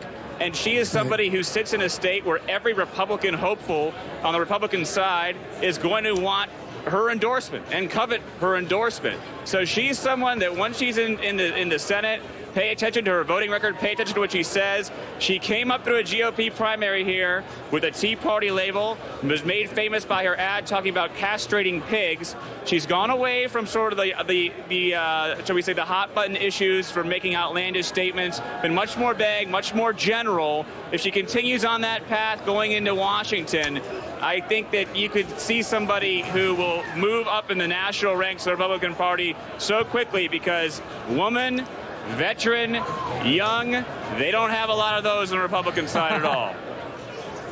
Okay, Lawrence, thanks, Luke. Let's bring in Lawrence O'Donnell right now. He's at the Greg Orman headquarters in Cleveland, actually Overland Park, Kansas. I guess it's over in terms of Senate control. So does this mean that Greg Orman, if he wins tonight, which he probably won't win since he lost, right? What's he going to do now with his life? That's my question. Chris, Greg Orman gave a really warm and positive concession speech here. He said that his campaign shows that independents do have a chance in running for the United States Senate. He is now still in this room, personally thanking every one of the hundreds of people who are in this room to cheer him on at the end. But, Chris, the picture of what happens in the Senate now, we won't really know until we get that final number of exactly how many Republicans are there. If it's just the 51, that means that any one of the Republicans in the majority basically become almost a majority leader, because they can stop anything that Mitch McConnell's trying to do. If you listen to the text and the spirit of Mitch McConnell's victory speech tonight. It was very gracious. It was an old-fashioned senatorial victory speech. It was the victory speech of someone who, if you take him at his word, wants to go back to actually working in the Senate. Now, I don't know if he's going to be able to, even if he intends to. What I do know is that Mitch McConnell worked in the Senate back when the Senate worked. He was one of the responsible Republican members of the Senate 20 years ago, and he knew how to make things happen and knew how to get things done there and form alliances there. I don't know if that's an impossible thing to do in the modern Senate with the Ted Cruzes and others who will want to, who, as they've announced, just wants to investigate the president. That's all Ted Cruz thinks the Senate's for. So it's very hard to tell right now, Chris, what is going to happen in the Senate when it's very closely held like this. One of the problems is when the Senate and the House, when they're held by very close majorities, the business of the minority tends to become nothing other than defeating the majority in the next election 2 years from now. Let's talk about the use of... Let's talk about the use of these chairmanships. I hear Ron Johnson's in line now to take over the Permanent Investigating Subcommittee, which can do anything at once. It has, you know, this procedure. The majority has complete control of the subpoena power. They could spend the next 2 years under Ron Johnson, who is to the right of, I understand, to the right of Mitch. They've had leadership fights to prove it. What is that going to look like? I mean, you talked about the fact that Mitch might not be able to control the troops. Well, one of the things that both leaders have done is control chairman for the last several years. That's a new thing in the Senate, Chris. It used to be that Senate chairmen were all powerful and the majority leader would beg the chairman to do certain things, and if the chairman felt like it, then he would. That's not the way it works now. Harry Reid really took control away from chairman. Mitch McConnell is in a position to try to do that. I think he probably can, following the Reid model. So I, for one, am not terribly concerned with all kind of the horror scenarios that are going on out there about which Republican is going to be chairman of which committee, because the committees haven't been doing any business at all in this Senate. They have not been marking up bills. They have not been generating any kind of committee product. But again, that could change. That could revert to the old Senate style where, yes, the chairman of the committees do have power and they do start to generate their own work product. It's something we're going to have to wait a couple of months to see. I think it was very wonderful. In fact, impressive that you picked up on Mitch McConnell's different point of view. When Mitch first responded to the election of President Obama, he said, I'm going to destroy this guy's presidency. That was his ambition. Yes. Totally, utterly, obviously and apparently, transparently negative. And now tonight, he looked like maybe he wants to get some things done in his later years, to be blunt about it.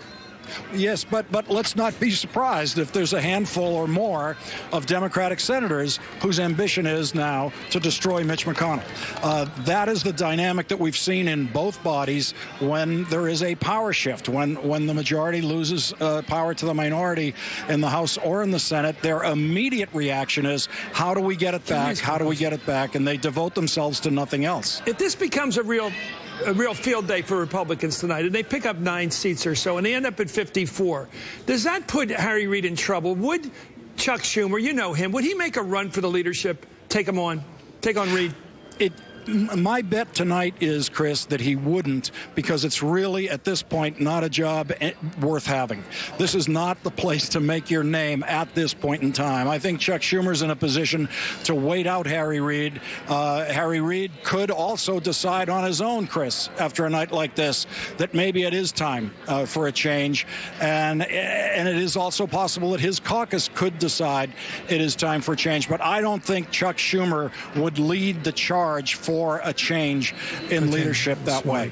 Lawrence O'Donnell at Greg Orman headquarters in Kansas, where Pat Roberts is projected to be the winner in that race. Thank you, Lawrence. I will say there's a lot of governor's races still outstanding at this point: Colorado, Massachusetts, Connecticut, Florida, Maine, Maryland, Kansas.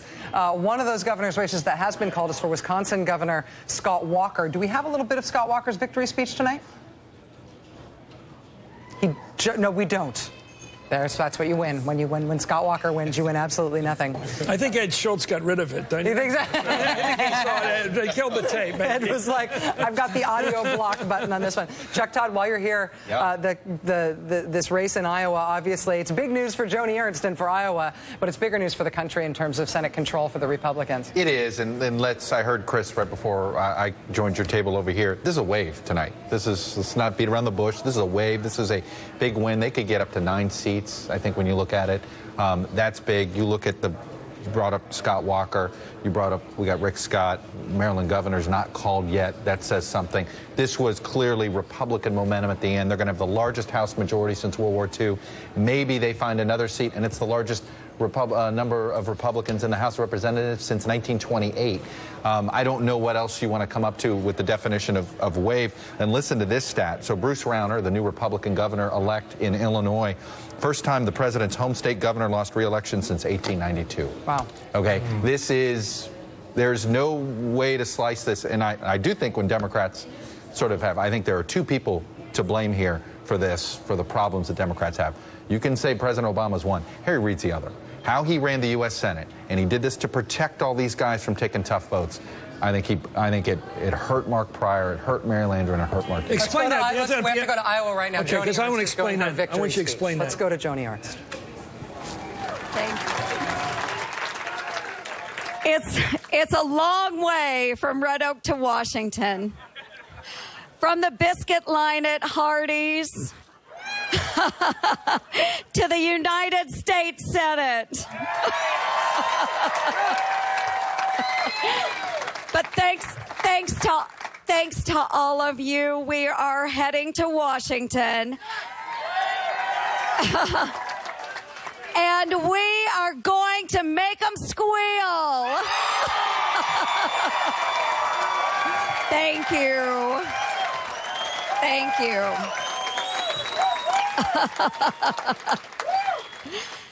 This morning, I was voting in Red Oak, and as I looked around, I noticed that this is about as different as you can get from Washington, D.C. In Washington, politicians are more interested in talking than doing. They ignore problems, hoping they'll go away. But you know what? ISIS isn't just going to go away. The almost $18 trillion of national debt is not just going to go away. Our economic struggles aren't just going to go away. And our problems aren't just going to go away on their own. But we can overcome them. Because this is the greatest nation in the history of mankind. And there is nothing we can't achieve. We are going to do this. But to get there, it starts with new leadership.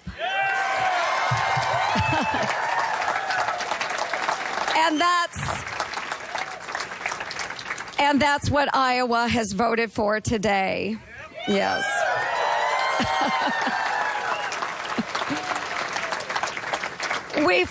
We've talked a lot in this campaign about Iowa values: honesty, service, and hard work. Knowing the value of $1 and not to waste it. These are the values that our parents and grandparents have taught us. These are the values that my mother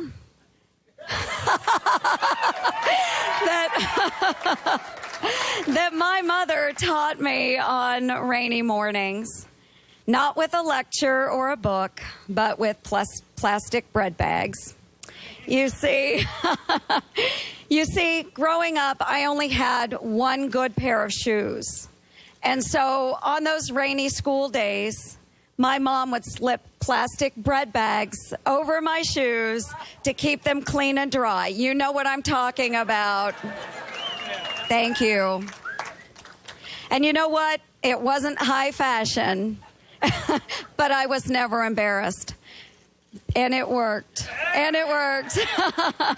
So it wasn't high fashion. And, you know, I wasn't embarrassed because every day when it rained and I got on the school bus, there were rows and rows and rows of other kids just like me with plastic bread bags tied to their feet. These were the sons and daughters of hard-working Iowans. And our parents didn't have much. But what they did have, they worked very hard for. They taught us to live simply, not to waste, and to help our neighbors. And they taught us to thank God every day that we live in this special place that we call Iowa.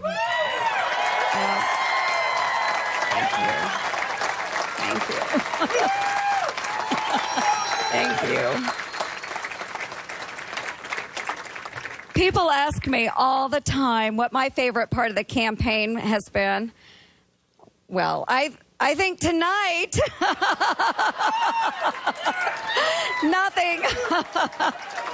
nothing is going to beat tonight. But before tonight, my favorite part of the campaign was going through the Iowa State Fair. And believe me, I hugged my way through the Iowa State Fair. And if you got within 5 feet of me, it was probably because I was trying to hug you. I love the State Fair because it truly is a celebration of what is best about Iowa. Our agriculture, our manufacturing, our technology, our community, and our family. That's who we are, and that's the Iowa way.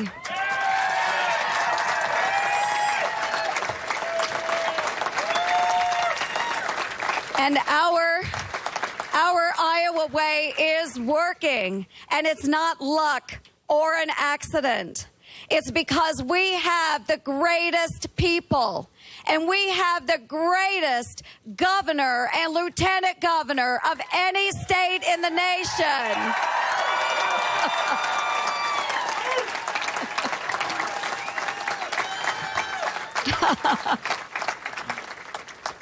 Here in Iowa, we understand that America's greatness doesn't come from its government, but it does come from our people. And look, yes, Joni and look Ernst, at the Iowa results. State Senator, Republican, NBC News projecting her as the winner tonight over Democrat Bruce Braley for the open Iowa Senate seat. Joni Ernst is the kind of candidate who I think we're going to be seeing a lot more of in terms of her national impact, if only because she's from Iowa. She just won this Senate seat that Democrats thought they'd be able to hold on to. And heading into 2016, her endorsement and her sort of, I guess, willingness to sign on with other Republicans as they head toward Iowa is going to become an important thing. So if you like that speech, you'll hear a lot more of it. It leaves Mississippi now as the only state in the union that has never sent a woman to Congress. Oh, that's fascinating. Let's remember this. Iowa was one of 2 states, and now, okay, Mississippi. Iowa had never sent not only just a senator, but not a member of the House either. Right, exactly. Mississippi, you're up. We have 2 other things that we need to bring you up to date on that have happened since we last did this. One is that we do have a call in the Oregon governor's race. NBC News can project that in the Oregon governor's race, Democratic incumbent John Kitzhaber has been able to hold on to that race. There was some excitement in that race around some late revelations about the Oregon governor's fiance and her very interesting past life before she was with him, but he has been able to hold on tonight. John Kitzhaber will be returning to the governor's mansion in Oregon. And there's something going on in Florida that nobody quite understands. But here's what's going on. In the Florida governor's race, NBC News has not projected a winner in this race. NBC News says this is too close to call, but Rick Scott has just taken to the podium at his headquarters in Florida to say that he called Rick Scott to congratulate him on winning the race. Ed Schultz is at Charlie Crist headquarters in St. Petersburg, Florida. Ed, what's going on? Well, a number of news agencies have called it, so there was really some wondering as to whether what was going to unfold here. And what did happen is that Charlie Crist came out and took the high road, didn't say anything about any kind of voter irregularity that was contested earlier tonight as he was looking for another hour out of Broward County. Didn't say anything about that. Right. He talked about friendship. He talked about, values. He talked about thank you for the great effort. You're wonderful people. And it was just the high road across the board, and it was very short and to the point. Ed, I need to cut you off there just for a second. As you were speaking, NBC News did change its call and project Rick Scott as the winner of the Florida governor's race. So NBC had not been doing that. Had been calling it too close to call for a long while yet. But we have one other call that we need to make in a Senate race. In the North Carolina Senate race, NBC News now projects that Kay Hagan has lost her seat, that Republican Tom Tillis has won the North Carolina Senate race, ousting Kay Hagan from her seat there. Again, this one has been very, very closely watched. This means that what remains outstanding for Democrats at this point is Virginia, where nobody was even expecting it to be a contest tonight. The Virginia Senate race right now still listed as too close to call between Democratic incumbent Mark Warner and Republican Ed Gillespie. But with North Carolina going to the Republicans, this does look like, as Chuck Todd said earlier, a wave. Chuck, I got to ask you, in terms of that, the late call on the Florida governor's race in relation to both other news agencies, but in particular in relation to Charlie Crist's announcement. Right. What happens there? Well, a little once bitten, twice shy. There's one of our boiler room guys said in 2004, Miami-Dade just found 300,000 votes after they called a race. So it's Florida. You're always a little bit careful when you don't know where ballots are. But it is, what's interesting there is Scott actually won by a larger margin than he did over Alex Sink. Now, just shows you not by much, and he invested so much money in a ground game and all of those things. But you got to wonder, Charlie Crist was just such a flawed candidate to have in there. He's now lost as a Republican, an independent, and a Democrat since 2010. Yeah. In that same period of time, Scott Walker's won 3 governor's races. He stayed a Republican the whole time. But Charlie Crist lost 3 different races at 3 different parties. I'm not surprised a swing voter said, at least I know where Rick Scott stands versus Charlie Crist. I don't know where he stands. That was always, to me, the bridge, the credibility gap that Charlie Crist was going to have to jump. But it just shows you Scott did need a little breeze at the end. Let me ask you about this. And they got the national wave. You didn't get a chance to finish. Rachel was making some announcements, but let's talk about how this is going to be looked at nationally, winners, losers. Yeah. So the Democrats lost tonight. Who's going to get blamed? You said it's going to be Harry Reid, because I think it's very interesting. He never gave the more conservative Democrats a chance to show their independence, because he wouldn't let the votes come up on Keystone and things like that. Well, there's going to be 2 types of blame games. There's going to be blame on the president. I mean, look, you can't. Every single race in the country was about Barack Obama. Sam Brownback was trying to make his governor's race about Barack Obama, okay? Everything, Obamacare was a Rick Scott, governor's races. So you're going to have that. And you're going to have, I think, second-guessing Democratic strategy. Should they have actually embraced some of Obama's policies and decided to at least try to keep them above water? That's one debate. But what Harry Reid did in trying to protect people from taking tough votes is he prevented Mark Pryor from being able to factually show he's a centrist. He prevented Mary Landrieu from being able to factually show she's a centrist. He prevented a Mark Udall from being able to cast some votes that are against the president. So I think they were so worried, and this goes to the whole, everything about the Democrats has been tactical. Tactical in their campaigns. Harry Reid was tactical in how he ran the Senate. Mitch McConnell was no less tactical in sort of being the minority leader in the Senate. But you sort of wondered, were they so myopic that they sort of lost the big picture here a little bit? I mean, you always lose whenever you play defense, right? And so, I mean, had Harry Reid run the Senate in such a way that Mark Pryor could have cast votes that made him look more independent on immigration or whatever it was, is that going to stop the attack ads against Mark Pryor for being for amnesty and for killing puppies and everything else it's going to be against? You can't defend yourself against attacks if you're not running on something that you have. Well, they had no agenda. That's right. They did not run. We don't know what their economic agenda was. I mean, you look, if the top two issues were gridlock and the economy, the Republicans' answer to both of those was Obama. You know, Obama's economy is not working for rural America, and Obama is the one that's gridlock. The Democrats said, oh, those are the top two issues, we're going to talk about women.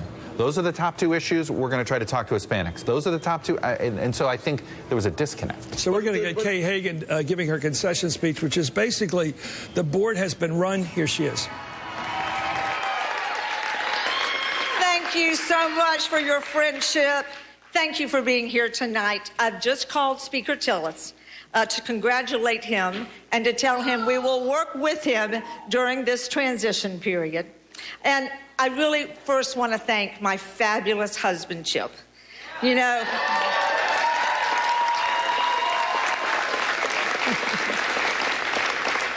it's been one of the greatest blessings in my life to have Chip with me, by my side, standing with me, as we really work for the values we hold dear in North Carolina. Chip, thanks for your unending support.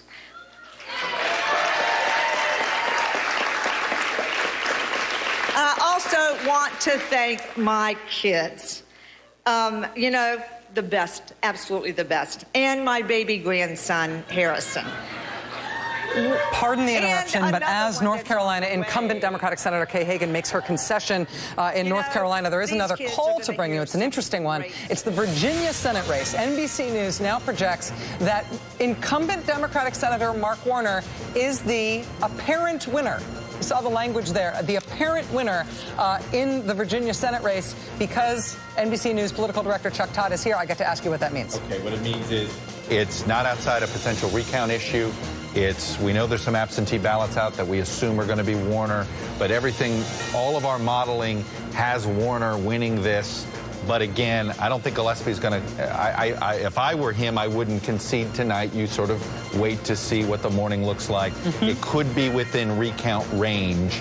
And so that's why we don't have a way of seeing a model that ever has Warner not in the lead, but that's why we use apparent. Okay, and it's less than 20,000 votes between them with about 95% of the vote in.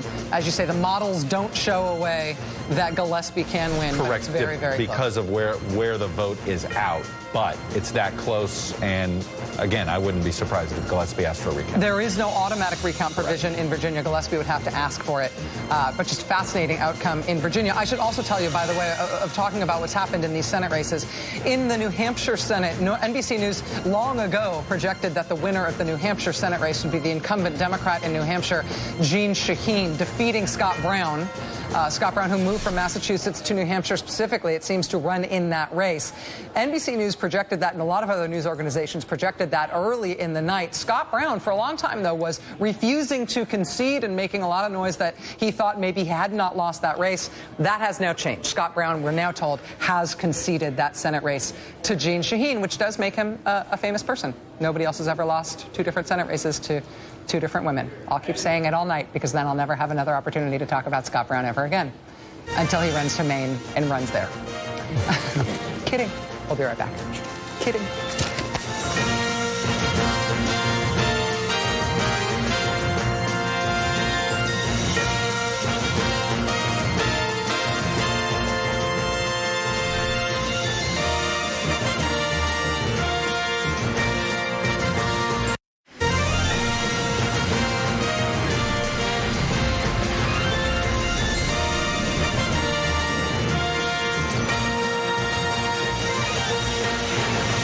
If you love politics, you love nights like this, a historic night for the Republican Party as they run a lot of the table tonight in these 6-year midterm elections during the Barack Obama presidency. In terms of where we are right now with the Senate, let me give you a little bit of the lay of the land in terms of what has happened thus far tonight.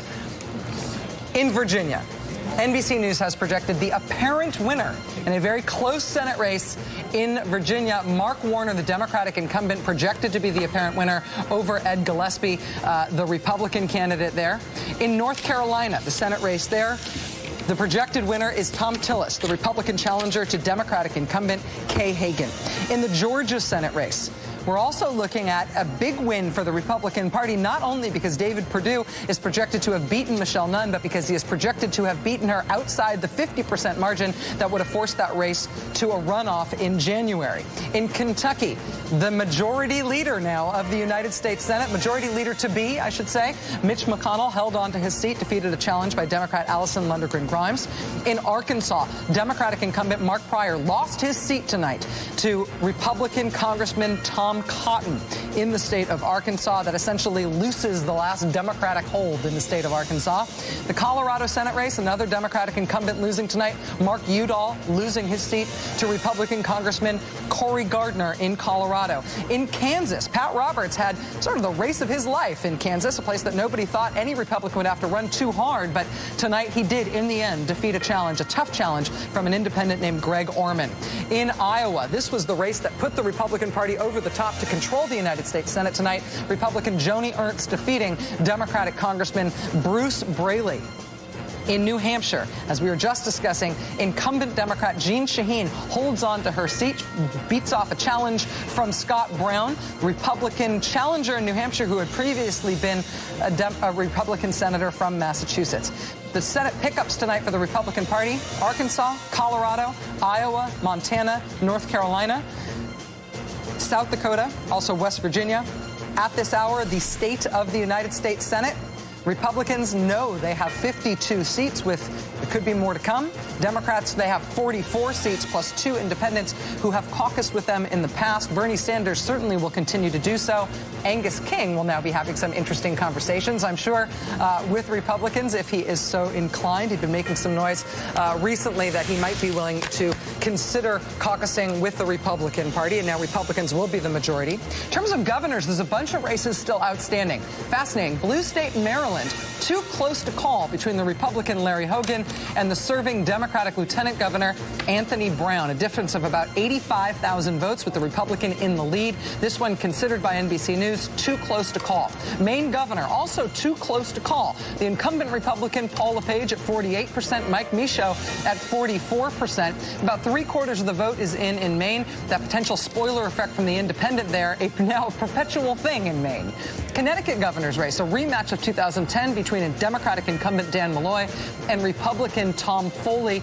Difference of less than 10,000 votes between these two. But look, only 54% of the vote in Connecticut. Maybe a long night before we know what happened in Connecticut.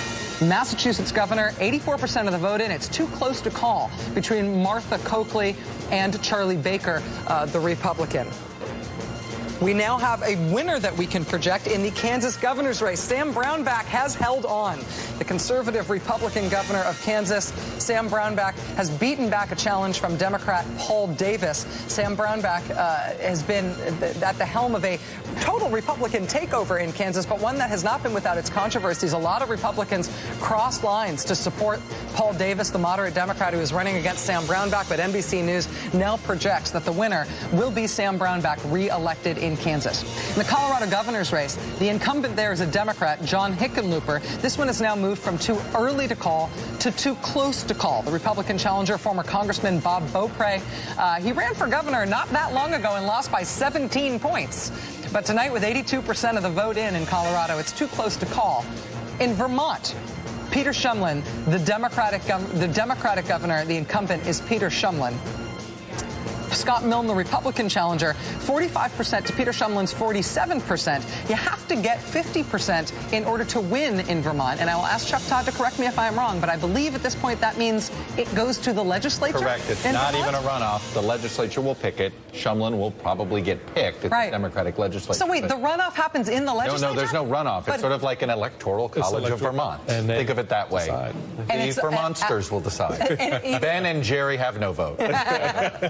But no, it's done in the legislature, and Shumlin will likely win on that. I mean, this is not. I want to get to the. We've got our results in tonight. We know it looks like it is a sweep. You said it's a wave. It's a wave. I think we all agree that turning into a large wave. Maryland Gov is a large wave. And people are not going to be talking about Harry Reid 2 weeks from now or much about McConnell. It's going to be about the President of the United States. I want to hear from people who can tell me, you're the White House correspondent and you know the guy quite well. How is the president taking the news tonight, Robert?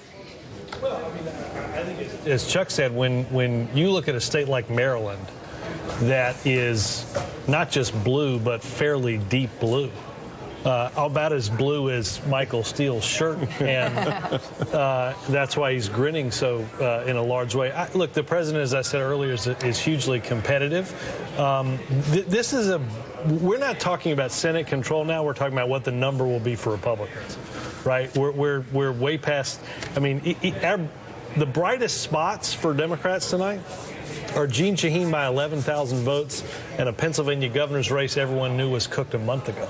I think it is a...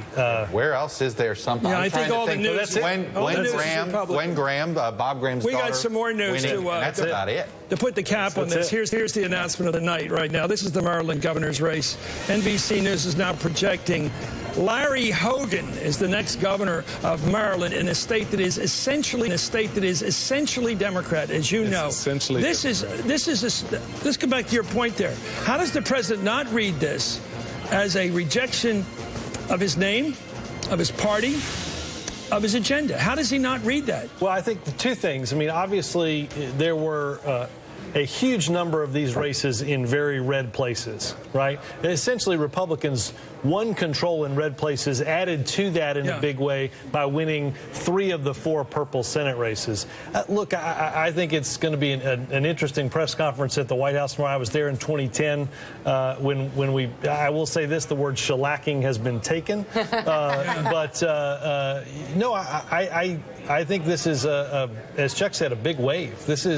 Maryland's a big wave. Steve, one of your leaders of the future, Rand Paul, and I don't mean that sarcastically, says your party brand sucks. It doesn't look like it sucks tonight. Well, look, this is a rejection of the president and his policies, not a buy-in to the Republican agenda, simply because we didn't have much of an agenda other than asking people to vote against the president in race after race. I do think one of the interesting aspects in the immediate future, and I say this as someone who has been a longtime advocate of immigration reform, I don't think it's possible for Republicans to be a national party getting 27% of the Hispanic vote. We need to get 40% in order to win. I will say this after this election, the notion that the President of the United States, by administrative fiat, by executive order, is going to wipe away the nation's immigration laws and legalize 7 million people plus by executive order, I think would be an extraordinarily provocative act, incredibly divisive. And I think that this is an issue that is immediately in front of the new Congress, potentially in the lame deck by the president. And I think his actions in that space will very much set the tone for the remaining 2 years of the administration. Will he act in a conciliatory way? Is that a deal breaker? Or not? Is that going to make sure, if he goes out there and does it by fiat, basically by EO, and he legalizes X many people, millions of people, and basically says, I don't need a bill from you guys. I'm going to do it myself by power of, he does have that parole power. He'll just do it. Does that mean no more deals? Is that an end to the game? What deals? I'm asking. Well, I suspect it is. I think we live in a constitutional republic, and what that is, in my view, is Caesarism. The president doesn't have that authority. It is a grotesque overreach of the executive authority. And again, I say that as someone who believes that the Hastert rule in the House is pernicious, that the votes exist in the House to pass immigration reform, but the way that we change immigration laws in this country is through the legislative process, not by administrative fiat. And you don't change the immigration laws by saying, hey, we're frustrated with the process because we can't get something through. And this was the point that Chris was making earlier. The issue with the immigration bill, the Republicans certainly, we have our fair share of blame, again, as an advocate for it, but the president has not been able to get this done from a leadership perspective and has accountability in that space. I have to say, though, for how much I've enjoyed talking to you about this over the years and how much I think that you're right about this in terms of your personal politics, I think you're out over your skis in terms of what the president has done and whether it's Caesarism. I mean, the president hasn't done anything, nor has the president talked specifically about what he's going to do, nor has he talked ever about changing laws, nor could he do so legally. So the president's talking about what's within his administrative power to do. He says that's the limits of what he's going to consider. Politically, yes. Here, I think legally, tonight, and whether or not he's a dictator, come on. No. I hear you that legally he could do some of the things he wants to do here. I think politically tonight, it put an end to it. Yeah. I don't think, because it would be a provocative act politically. The country, in many ways, no matter what he does? On this front, I think that you have a Republican Party who, while I think a lot of them want to work with him on tax policy, trade, there's some things I think you'll see. I think they think that immigration will tear their own party apart. And I think that they will feel they have to confront the president here. What I'm saying is, The president is going to know that if he does this, he is starting a war, political war in Washington between the White House and a Republican Congress. Yeah. He'd be But I'm not. I understand what you're saying. That you can be technically, legally correct.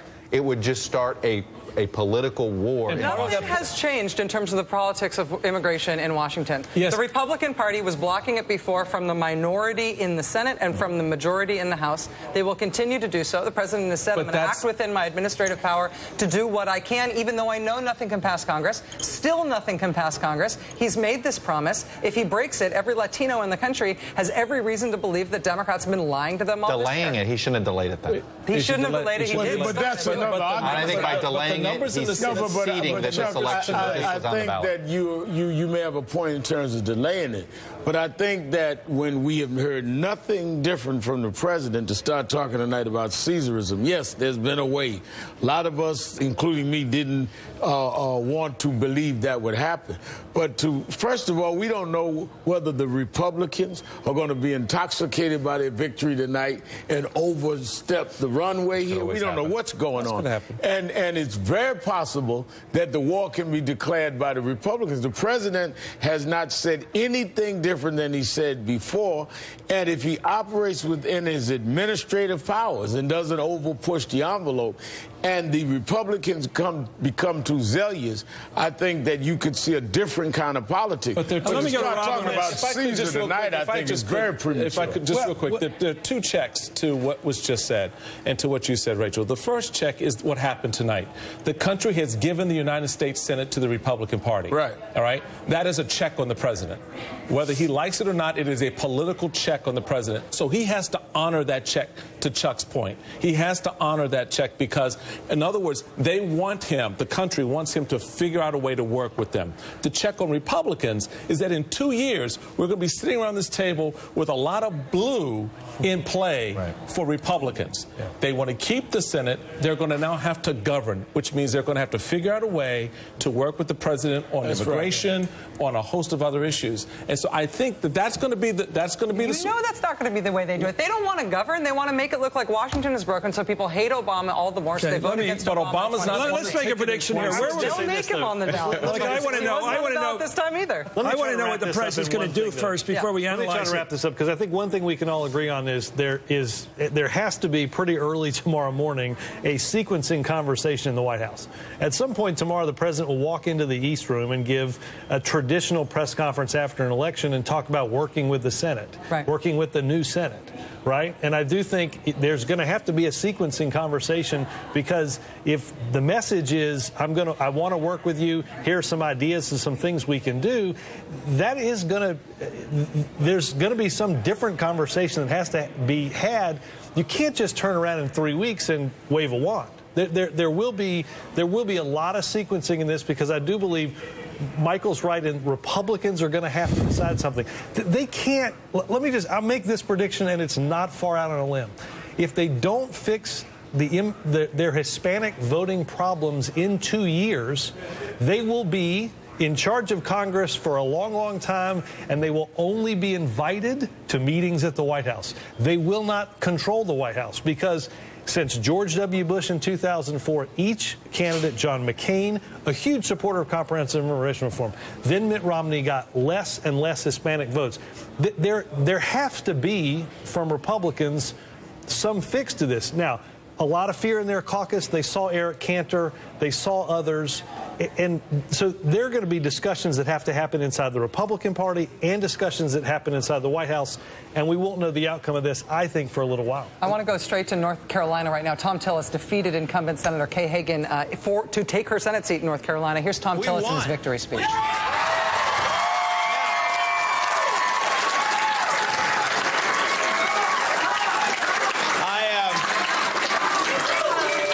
I tell you what, though, I'm sure y'all been watching the ads, but there was something very, very important that also had to happen tonight. And we have swept this nation with a compelling Senate majority.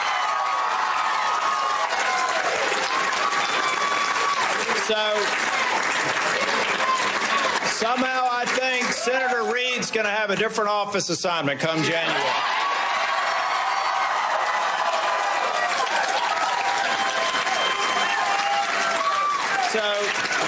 You know, I think at the end of the day, I think the reason they spent all that money is that they looked at North Carolina. They knew what we had here. We had hundreds and hundreds of volunteers absolutely committed, calling, knocking on doors, doing what we had to do to win. Y'all refused to lose, and that's why I'm standing here before you.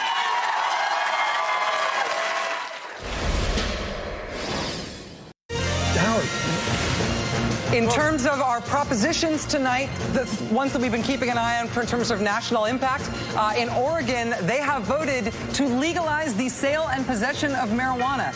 Right now, 54 to 46%, with about 2/3 of the vote in Oregon. But the legalized sale and possession of marijuana passes in the state of Oregon. It did not meet the threshold it needed to meet for medical marijuana in Florida. We'll be watching Alaska later on tonight to find out if it passes there as well. And there are these two interesting dueling initiatives on guns in Washington state. One which would prohibit background checks and one which would mandate background checks. The one that prohibited background checks lost tonight, 55 to 45. Now flip over to the other one. The one that would have mandated background checks, that one passed. And so gun control advances thanks to a pair of purposefully conflicting propositions on the Washington ballot tonight.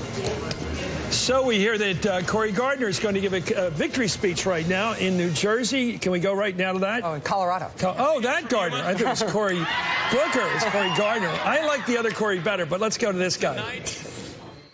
We shook up the Senate. You shook up the Senate. Your message was heard from Nevada to Pennsylvania Avenue. As Republicans in Colorado, we've gotten used to the saying, wait until the next election. Well, I've got news for you. That next election, it finally happened. A few minutes ago, I spoke with Senator Udall, and I thanked him for his incredible commitment to public service and the sacrifices that he and his family have made in the name of making Colorado a better place, and our commitment together to work for a smooth transition.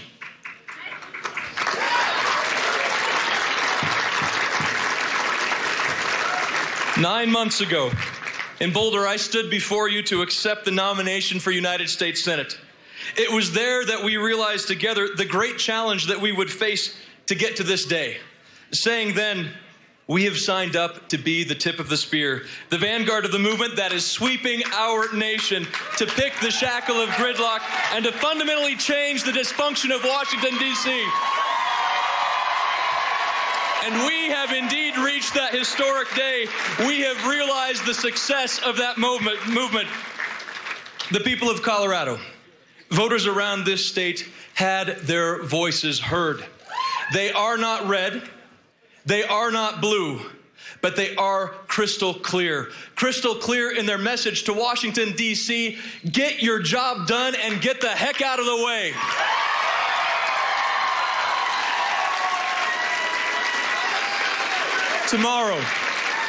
Tomorrow we go to work to fix a Washington that is out of step, out of touch, and out of time. Tonight, Colorado indeed became the fulcrum of the balance of power. Tonight, we commit ourselves to building a government we can be proud of again. A government that solves big problems because leaders have the courage to lead, to unite those voices who, while they may not have voted with the victor tonight, recognize the need to find common solutions, an altogether uncommon notion in Washington. I will work each and every day for every person in Colorado to find those solutions, not for party or politics, but for you, the people of Colorado.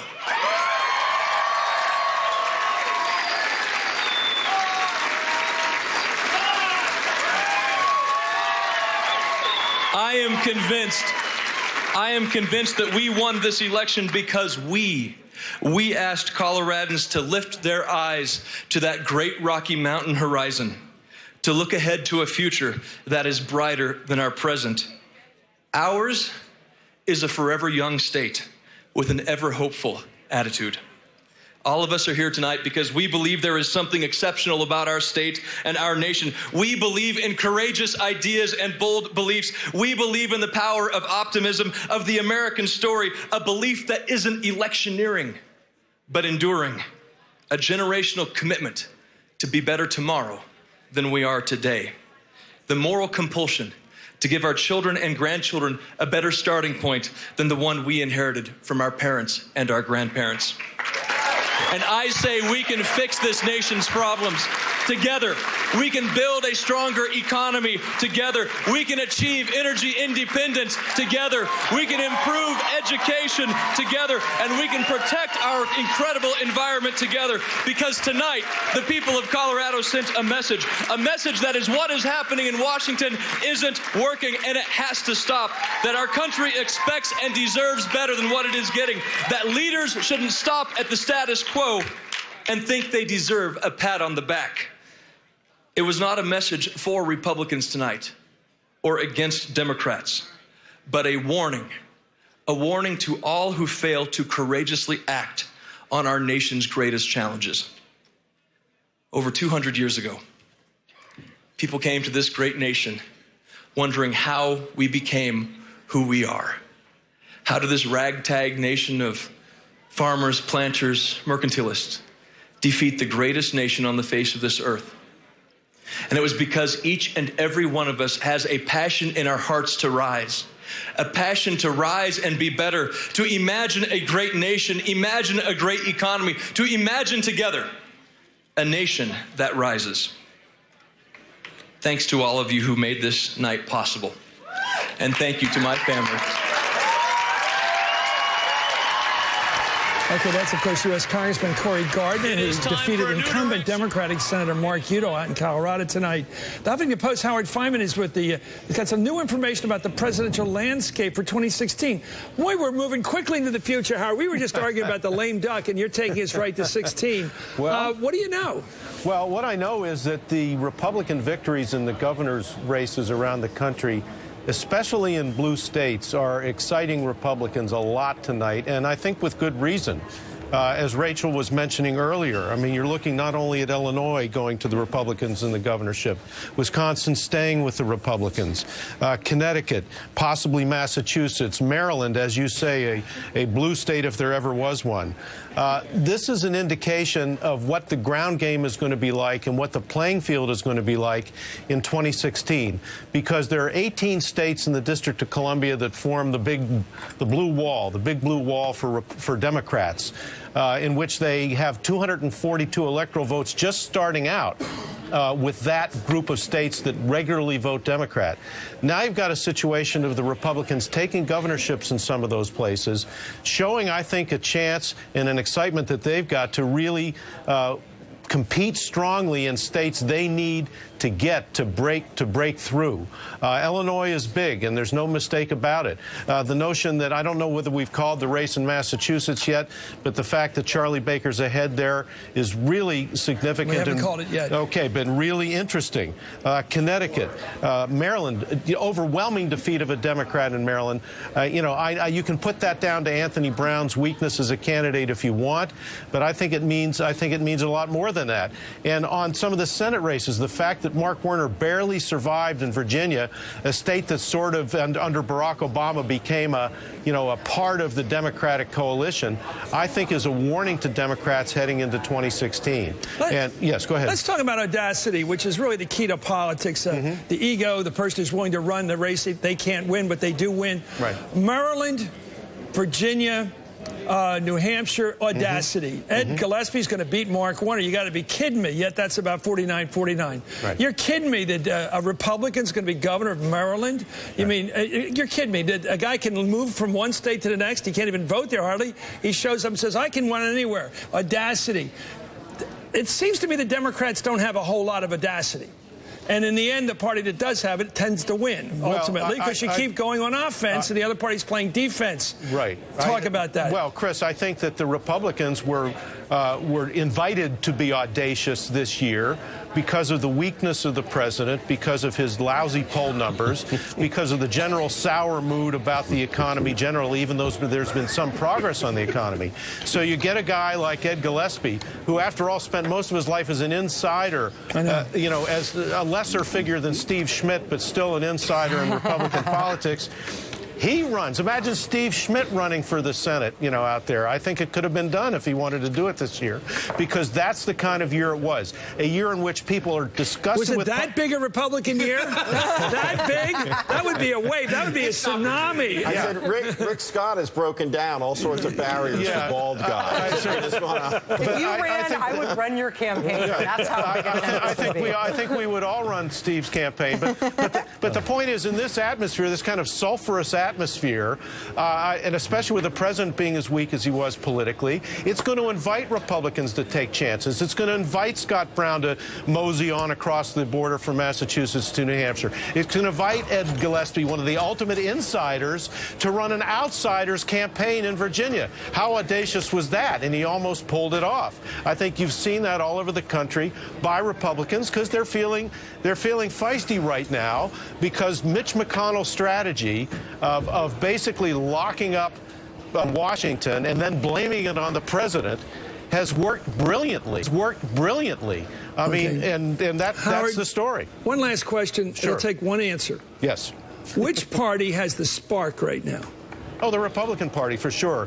The Dems have to reinvent themselves all over again. The Obama era is over. Thanks very much, Howard Fineman, my friend, for heading up the Huffington Post Media Group. Let's bring in our colleague, Lawrence O'Donnell, who's, well, he's looking at the new United States Senate because he's an expert at it. Let's get back to this. There was a very hot discussion here a few moments ago about how, not to use the same word, how audacious the president's going to be when he comes back after this election, and how wild he's going to get in terms of executive orders on immigration. Will he go all the way or part way or whatever?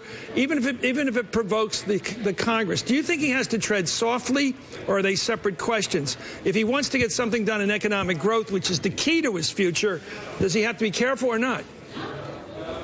Well, we saw this once before, Chris, this kind of shift under a Democratic president. Bill Clinton, 1994, he in one night lost both a Democratic House and a Democratic Senate. And I can tell you what was going on in the White House the next day was simply shock. The White House did not know what to do next. We went up there very soon after that election, different groups from the Hill. And the basic thing we wanted to know, the basic message we wanted to get from the president is, what will you veto? Tell us what your veto lines are, where the line is for you on a category of possible legislation. And the White House couldn't do it. Bill Clinton couldn't do it. I think the president tonight, never having worked with a Republican Senate before, there isn't really a way for this White House to know tomorrow morning when they wake up how they're going to deal with this Senate. The president is going to have to meet one-on-one with Mitch McConnell. It's going to have to be a meeting unlike any he's ever had with Mitch McConnell.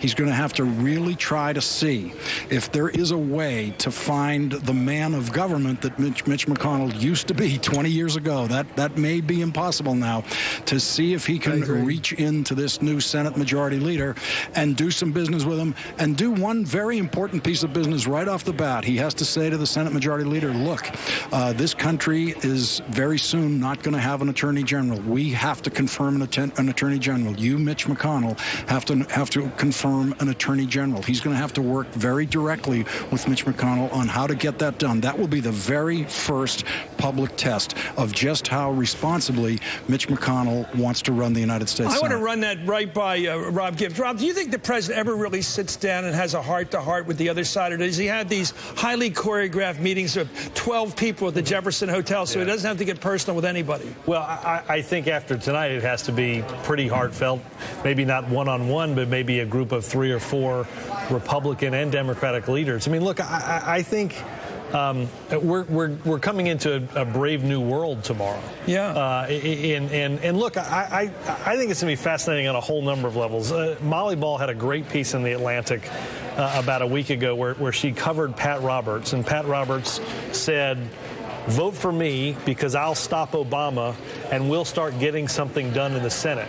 And she wrote about the fact that those are 2 completely incongruent statements to make next to each other in a speech. So you've got a Democratic president that wants to do some things to add to his legacy, to continue to see the economy grow. But you've also got Republicans who now, not only do they have to govern, but I think they have to show the American people they have the ability to get something done. Yeah. They have to, or we're going to find, because the one thing, again, we need to be clear about is, and I think Republicans and Democrats can agree on this, is what happened tonight is not an indication or a prediction about what will happen in 2 years. And for the Republicans to have a night like tonight in 2016 is going to require of them getting something done. They've got to change something about the gridlock. You're shaking your head, but I'm telling you. No, I'm trying to figure out because I want No, you're not. deal. Chris is. No, I just don't think. I think the Republican tactical. The tactical decision, which is to obstruct, has been basically quite politically beneficial, and it's unclear to me why that changes. I mean, because if they shut down the government, guess what your reward is? Well, you know, what's the point of encouraging that crap, though? What's the point? But I'm not encouraging or not. I'm just saying. It sounds like you're saying that's effective politics. Well, but I am saying it from a purely political standpoint, right? There are two big decisions that were made. One was, do you pass comprehensive immigration reform? And the voices in the party that said, if we pass it, we will get no credit for it. The president will. If we block it, hopefully the blame gets divided equally. They were right. They blocked it. They won the political game. But they still have the monkey in their back. Let's shut down the government. It's still their problem. The group of people that said, let's shut down the government. They shut down the government, and all the people tut-tutted and said, this is terrible, and look at what kind of night we're having now. So maybe somebody will agree with me here. I think both parties gained from a deal on immigration. Both parties gained. The Republicans, like, they used to have this problem with Social Security. Cut the deal, get it behind you. At some point, they got to make a deal that lets people who've been in this country for many years to become officially American. There's no other purpose than to do that. There's no other long-term policy that makes any sense except to do that. Jose Diaz-Balart in Miami right now, actually. I think we should bring in on this. Jose has been focusing on the immigration politics here. What's likely and what both parties calculate on this? Jose, what do you think?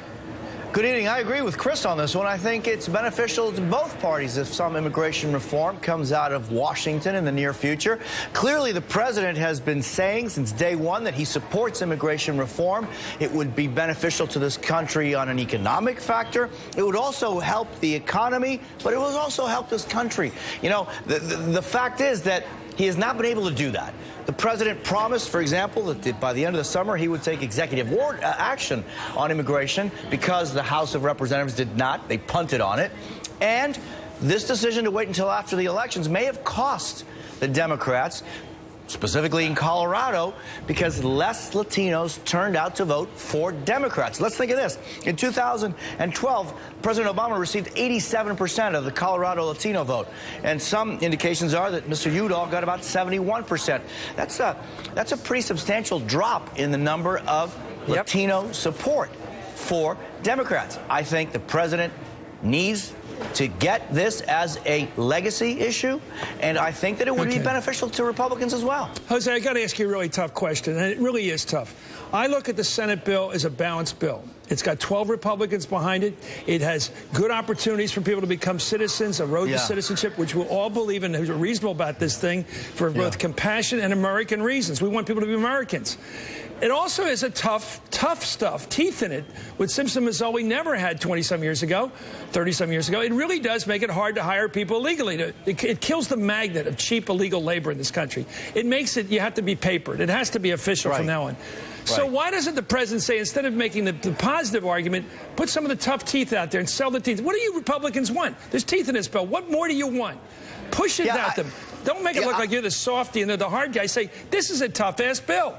This is tough. Why don't you guys sign it? What more do you want here? I'd be much billions of dollars to go to the border. I mean, billions of dollars of additional money to go to the border. Look, any one of us would get across the border if we needed a job. I mean, this idea the border, higher buildings and more guns is ridiculous. Deportations is ridiculous. The whole thing, it's all economics. People come here. If it's legal to come here, it's guest workers or short-term or whatever we set it up like, or make it easier to come here. But the fact is, we can regulate our border effectively. We can do it compassionately, and something that we'd be proud to do. But we don't want to do it. It seems like I still have a problem with the president on this. I think he's been using the issue, and it's hurting with your community because they don't believe he's delivering. At some point, he's got to go from the issue to the bill. When's the bill going to pass? And when's he going to bring it to the Republicans and force them to deal with it in the House? How could he make John Boehner pass it? How could he make John Boehner put it? You got to try. He got it through the Senate. It's the way our Constitution works. That's why. When you try and they say no, then what do you do? I think that one of the defining issues of our time in our politics is the total collapse of trust in very nearly every institution in the country, which extends beyond the government, beyond the political parties, beyond the candidates, to business. You name a big institution, it's lost the trust of the American people. So we talk about the 1994 election, and we talk about Bill Clinton and the Republican Congress. I think it's important to remember that was a time of peace and prosperity in this country. The country faces actual, real, serious challenges right now, tonight, and the American people, broadly speaking, in this election have just rendered a verdict that is essentially, we feel like the wheels are about to come off. And they are anxious, they are upset, they are in a bad mood, and they don't believe that the leaders of either party, judging by any poll, have the capacity to actually govern the country. So for the president, I think it's his obligation now to answer the hand that Mitch McConnell extended tonight and to show the American people that they have the capacity to govern the country and to lead in a time of real crisis. We look at the threat of ISIS.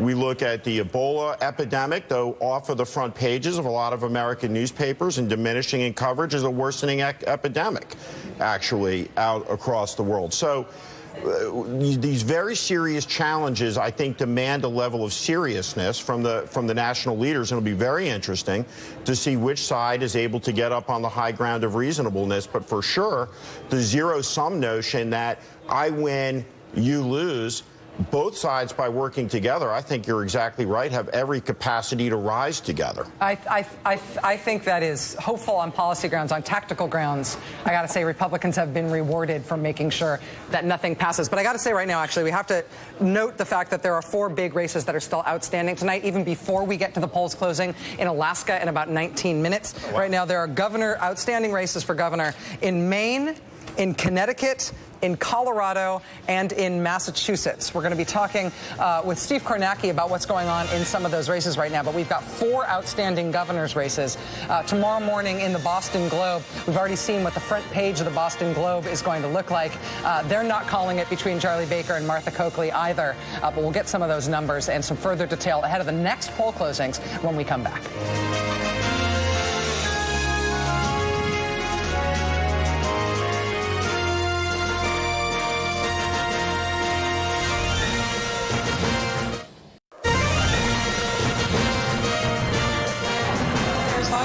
Of Maine Republican Governor Paul LePage. In the Maine governor's race tonight, NBC is still calling this race too close to call with 81% of the vote in. But in the Maine governor's race, we're just told that Paul LePage, the Republican incumbent, has declared victory, and Mike Michaud, the Democrat, has conceded this race. Again, the factor here that everybody knew was probably going to be decisive is the presence of that third candidate, the independent Elliott Cutler, who also played such an important role in that race in 2010. We do have a new call in a governor's race, though. This is a big one. NBC News projects that the winner in the Massachusetts governor's race is Republican Charlie Baker. This is a Republican pickup. Outgoing governor is Deval Patrick, the Democrat. Martha Coakley was trying to succeed him as a Democrat, but Charlie Baker is now projected to win the Massachusetts governor's race. Again, in Maine, we've got a race that is not being called by NBC News, but Paul LePage is declaring victory. Mike Michaud has conceded. In Colorado and Connecticut, NBC both considering both of those races too close to call. As these last few get sorted out, let's talk to Steve Kornacki here about what we know about these races right now. Again, the call right now from NBC on Massachusetts, no call yet in these other 3. Yeah, well, I'll start on Massachusetts, and I think there's a pretty good reason they did this.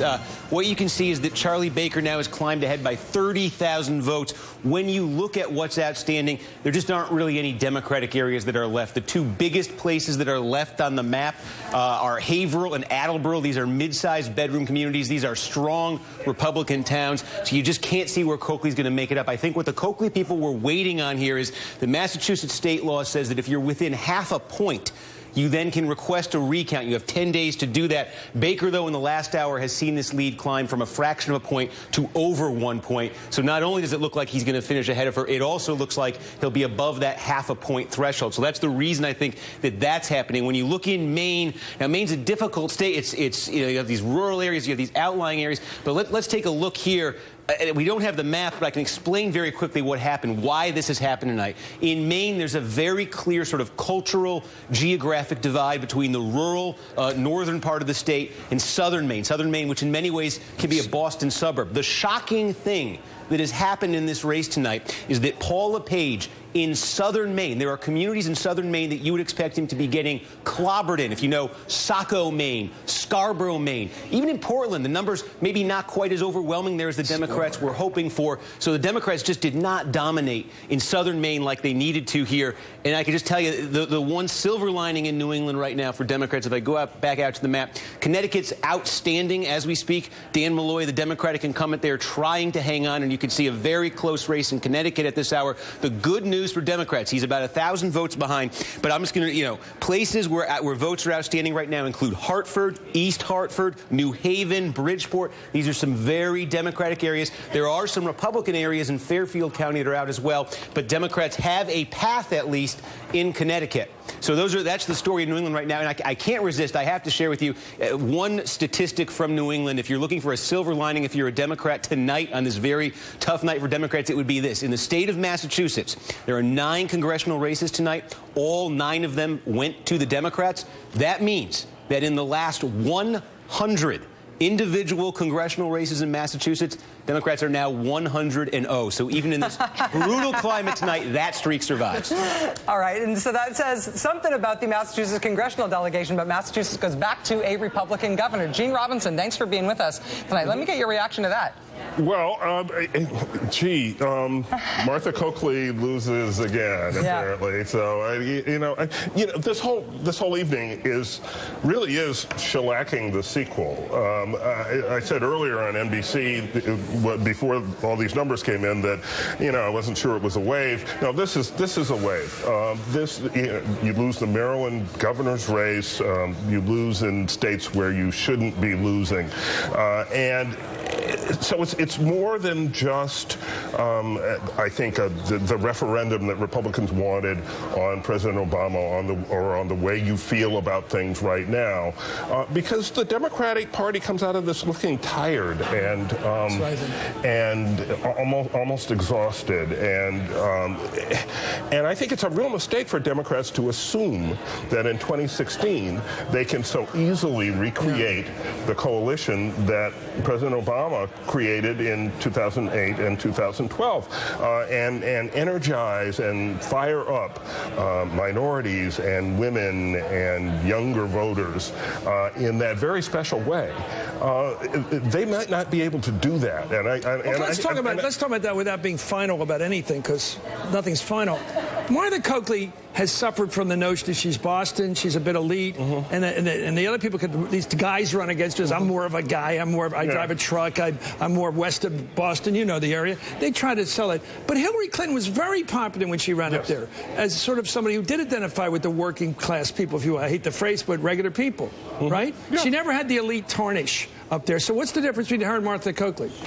Coakley does have this problem of people saying she's not one of us. Well, Elizabeth Warren romped in Massachusetts. Yeah, she did. She had a different kind of image. Well, she's some work. But nobody ever accused her of being elitist.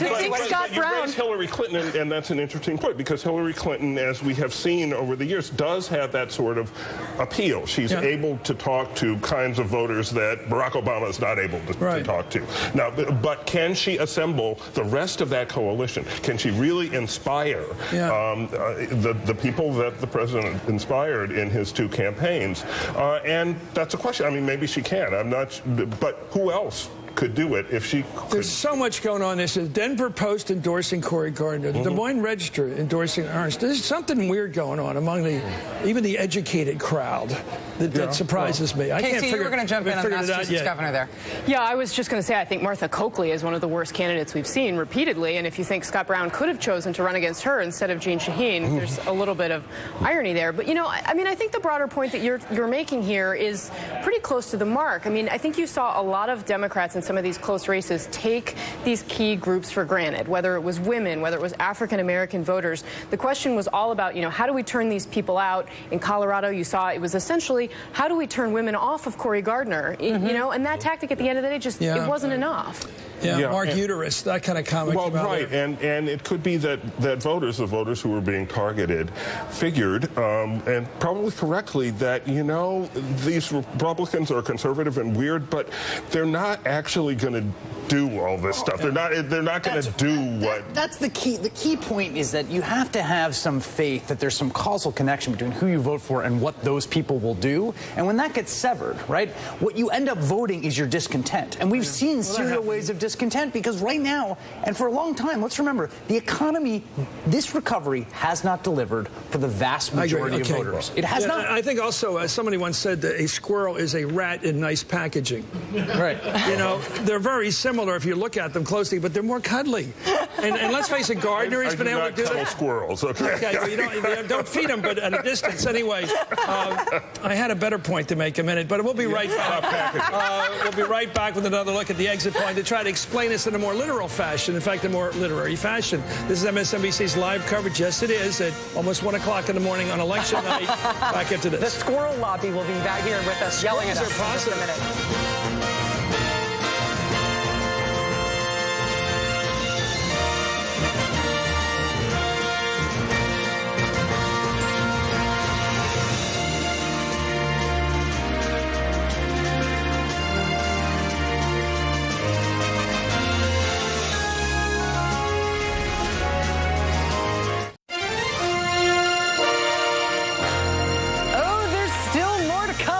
At this point, the Republicans have taken 7 seats in the Senate, but we still don't know what's going to happen with the Alaska Senate seat currently held by Mark Begich. We're about to have Alaska poll closings in 2.5 minutes. In terms of what else is outstanding right now, we're still waiting for a call on the Connecticut governor's race, the Colorado governor's race, and the Maine governor's race. In Maine, they seem to be acting like that is over. NBC News is not yet calling the Maine governor's race between Mike Michaud and Republican incumbent Paul LePage. So we're watching those last few governor's races, Connecticut, Maine, and Colorado, and we are waiting on Alaska poll closings, a Senate race there, a governor's race there, plus interesting ballot measures on both legalizing marijuana and on raising the minimum wage in Alaska. That's going to be really interesting to see what happens there. Minimum wage passing everywhere else it's been on the ballot tonight. We'll be right back with that in just a moment.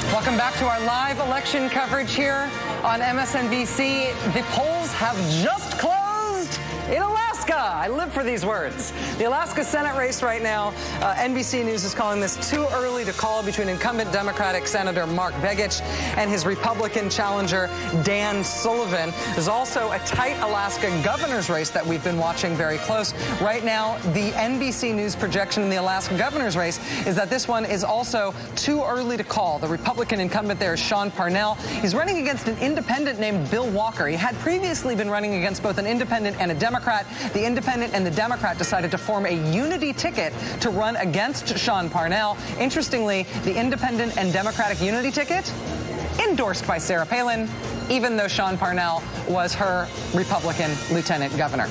In terms of other undecided races at this hour, Connecticut governor. This is still a race that's being called too close to call. Look at that, less than 2/3 of the vote counted yet in Connecticut. Dan Malloy, the Democratic incumbent, facing Republican Tom Foley. Also the Colorado governor's race, this one being called too close to call. 85% of the vote in. Republican former Congressman Bob Beaupre narrowly leading John Hickenlooper, the Democratic incumbent, but again, 85% of the vote there, and that's too close to call in Colorado. Another governor's race, which I should have mentioned earlier when I was talking about the outstanding races, the Hawaii governor's race, with just over 1/3 of the vote in. The Democrat David Ige, who ousted Neil Abercrombie, the sitting governor, in a Democratic primary this year. Right now, he's at 53% over Duke Aona, who's the Republican, but this is being called too early to call in Hawaii. So we've got a number of races that are still outstanding. One of the things that I'm going to be watching for in Alaska is to see what happens with minimum wage. Minimum wage has passed now. Raising the minimum wage has passed everywhere that they've put it on the ballot since the year 2000. We're up to more than a dozen of those now.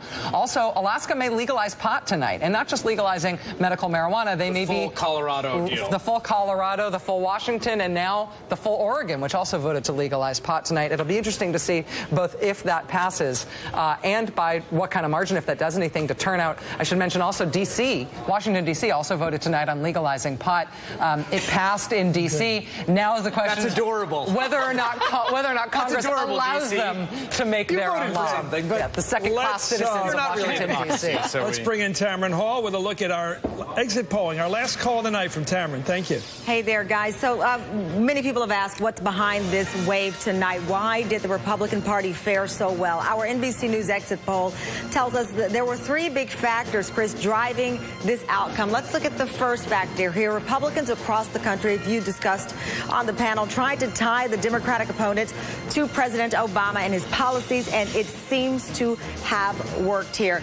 The president's approval at this point, 44% in 2014. That is down 10 points from when the president won re-election only 2 years ago. Now, voters were also negative about government in general. Look at these numbers. A majority, 54%, said the government is doing too much, taking on things better left to businesses and individuals. And the third reason that we found in our exit poll information, the GOP did so well because of the economy, and it's still weighing on the minds of so many people. Of course, it was a rough situation in 2008 with the Great Recession, but the sentiment right now, still a lot of negativity, with 70% saying the economy is not in good shape. So there you have, Chris, food for thought. Three reasons from the exit poll information, the data we received from the voters who came out and voted today.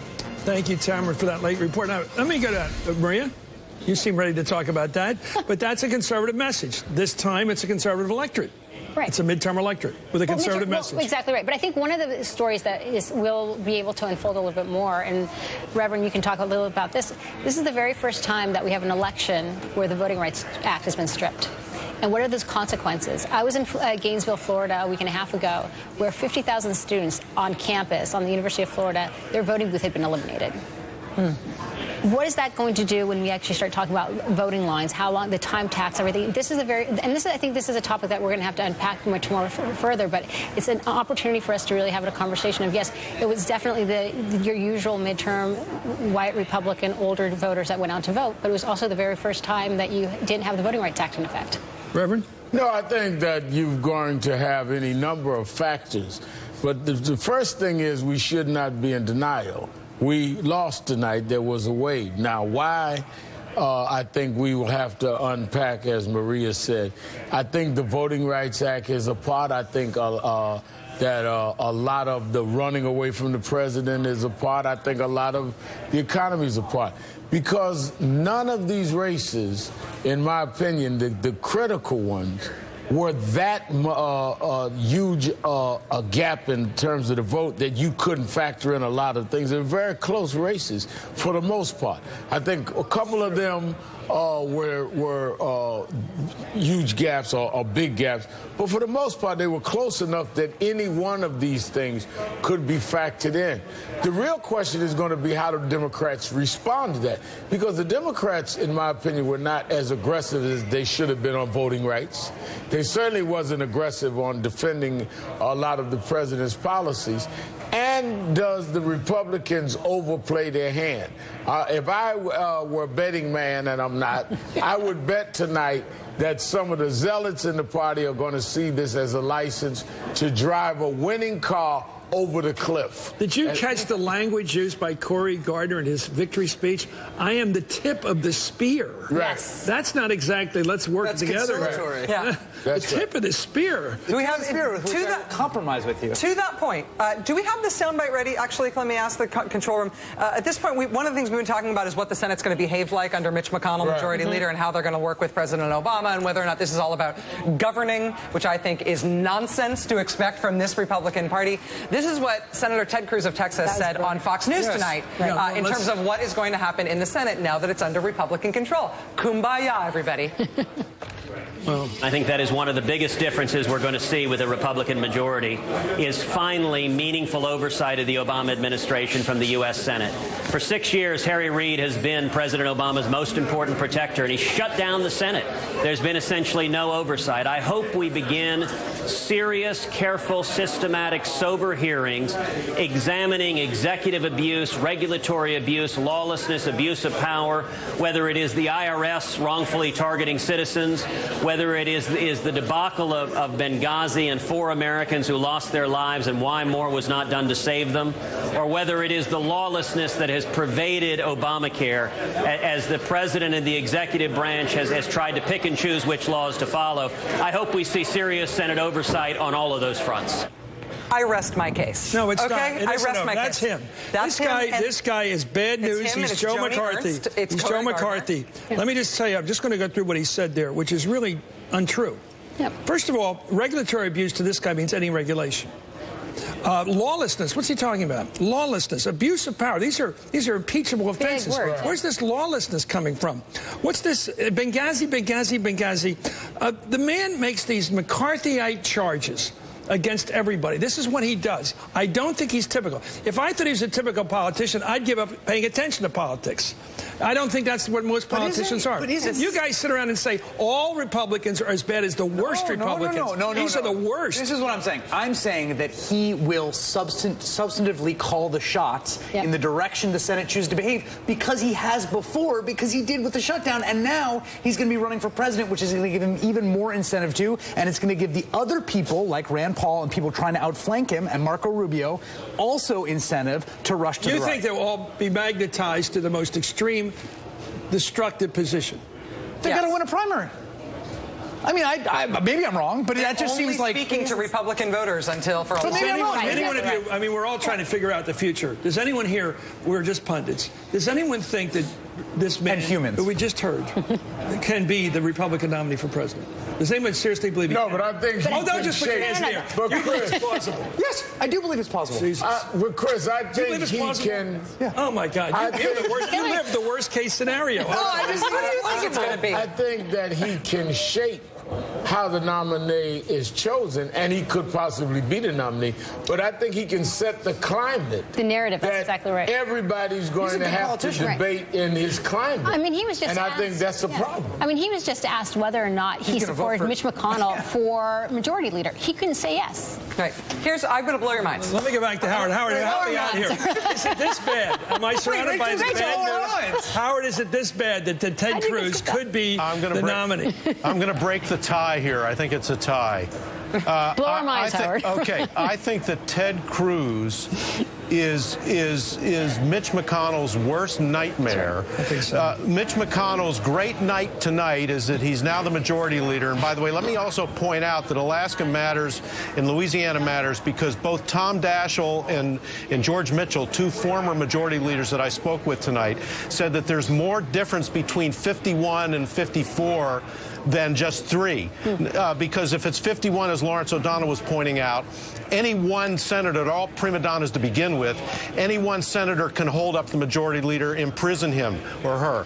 Yep. If they get that extra 3, that's going to make a big difference for McConnell. But even with that, McConnell's going to be presiding over a Senate in which there are at least 3 Republican presidential candidates: Ted Cruz, Rand Paul, Marco Rubio, maybe even Rob Portman. Yeah. The dynamics of this are going to be as follows.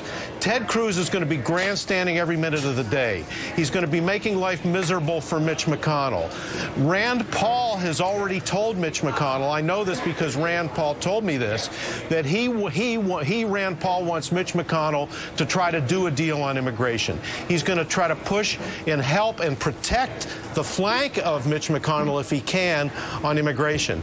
Would Paul be able to do that against Ted Cruz? I don't know. Mitch McConnell gave a very nice speech tonight about how he wants to prove to the president that he can be bipartisan. Mitch McConnell spent a whole career not being that way. Can he rise to the occasion? Will he take on the Ted Cruzes of the world? I think that's a huge question.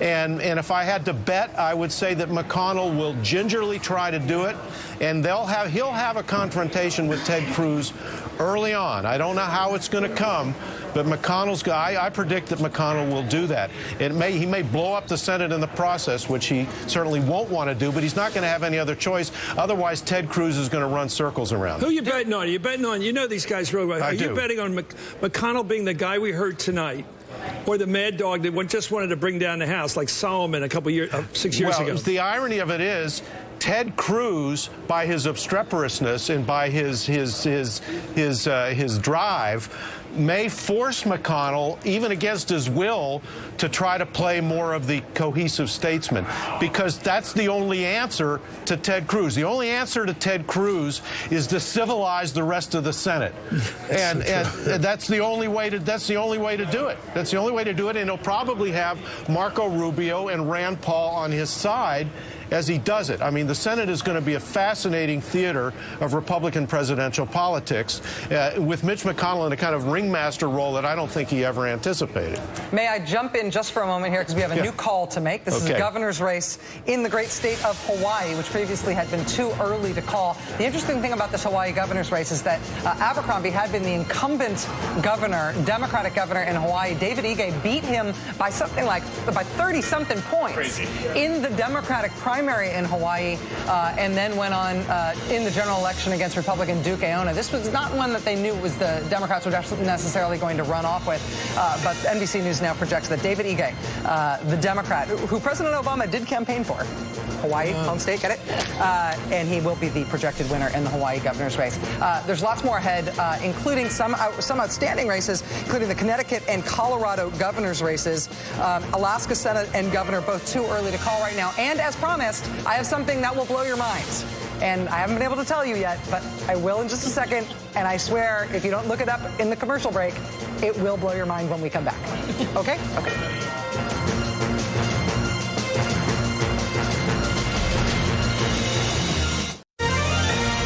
Colorado. Steve Kornacki, what do we know about what's happening in Connecticut, and why is this still too close to call? Yeah, well, let's take a look at so let's call it up on the screen, and then we can take a look at it. Here we go. So Dan Malloy, the embattled Democratic incumbent, now ahead by 17,000 votes. You still have plenty of votes that's outstanding, but the trend lately, if you've been following this the last few times we've gone to it, Malloy was behind.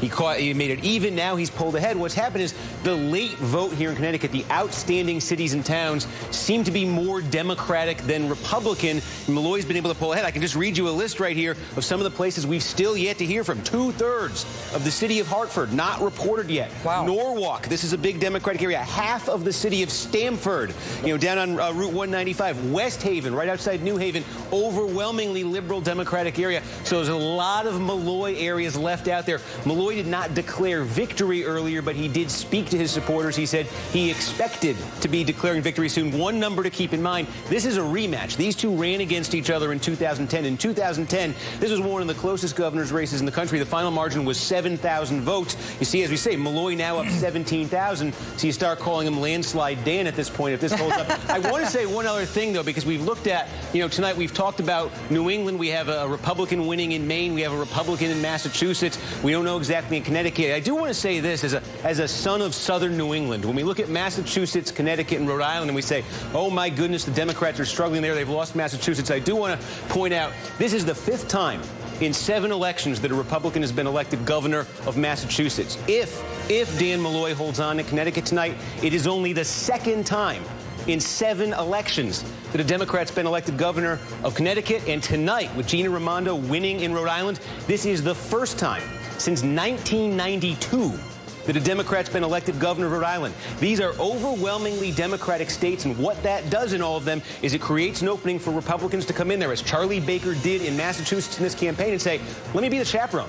You gave the Democrats the legislature. You've given them everything else. Let me be the chaperone. It's a message that tends to resonate in these states. That's something to keep in mind as we talk about it. Fascinating with that group of New England states, that you end up with these states that look so federally blue, but in terms of their governorships, they've been willing to go Republican over and over and over again. Can I just say something about Dan Malloy? Yeah, I don't feel this way about a lot of politicians, but he strikes me as just a thoroughly decent guy. That's what I think. There's just something about him. He's governed the state. He did something that almost no governor did, was that he took a very progressive approach to the state's fiscal shortcomings. He raised taxes. He got hammered over it. He made sure that he wasn't cutting education funding, that he wasn't cutting teachers. It was risky. When all the other states were going the opposite direction, he went that way. He's been incredibly decent about the aftermath of Sandy Hook and gun control, and he just strikes me as a thoroughly decent individual. And I will say, actually, we had Senator Chris Murphy from Connecticut on earlier as well. And between after Sandy Hook happened, being able to talk to not just the representative specifically from Newtown, who's such an impressive representative. I'm forgetting her name right now at the moment. Chris Murphy as the senator there, Richard Blumenthal as the senator there, and in particular Dan Malloy as the governor there. All of them being able to speak to not just what was going on in their state, but how they needed to move forward in a way that just was very unifying. Yeah. I felt like Connecticut was well served by that at a time when they really needed to be. Totally agree. They were well served. We still don't know what's going to happen tonight in Connecticut at this point. Still too close to call, as is the Colorado governor's race, as is technically the Maine governor's race, still described by NBC News as too close to call, despite the fact that Paul LePage says he won. And Mike Michaud has said that Paul LePage won as well. Still that not settled. At this point, though, the big story of the night is that the Senate has moved into Republican control. Republicans picking up 7 seats. If you look at 6-year midterms that happen in a second-term president's second term, the average pickup for Senate seats by the party that is not in power, not in the White House, is 6 seats. That's the average since World War II in 6-year midterms. Republicans have bested that by 1. They've picked up 7 as opposed to the 6-seat average. We'll be right back.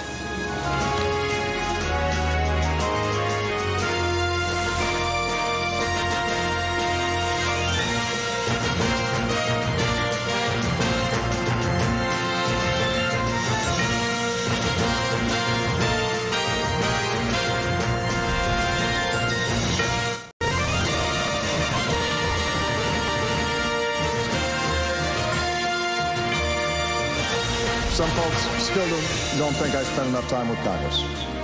Why don't you get a drink with Mitch McConnell, they ask. Really? Why don't you get a drink with Mitch McConnell? President Obama speaking last year at the White House Correspondents' Dinner. Now that has a whole new feeling, doesn't it?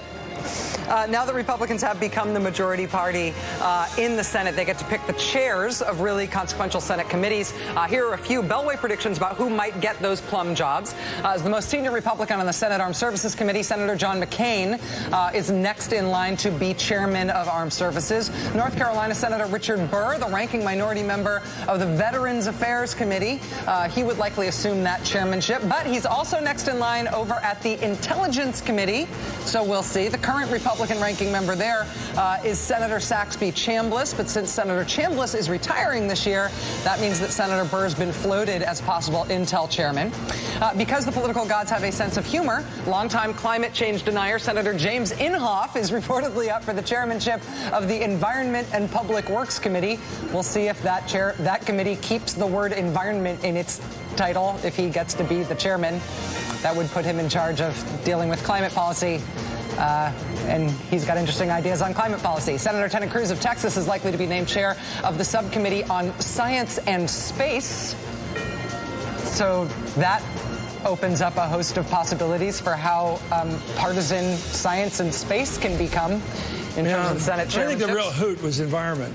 Jim Inhofe? That's a hoot. He doesn't believe in that stuff. He says it's the greatest hoax ever perpetrated on mankind. It's going to be a very slow-moving committee.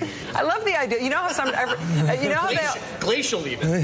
They change the names of the committee sometimes to reflect the sensibilities of the chairman or at least the membership. It is hard for me to believe that Senator Inhofe is going to be comfortable going to work as the chairman of a committee that has environment in its title. They changed that E to extraction.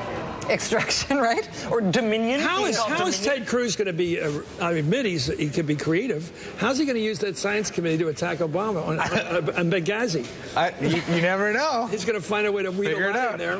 Figure it out. In terms of, I want to thanks Ari for joining us as well. In terms of what's going to happen next and how the Senate, not just how the Senate functions, but how Washington functions, what the new dynamics are here at work.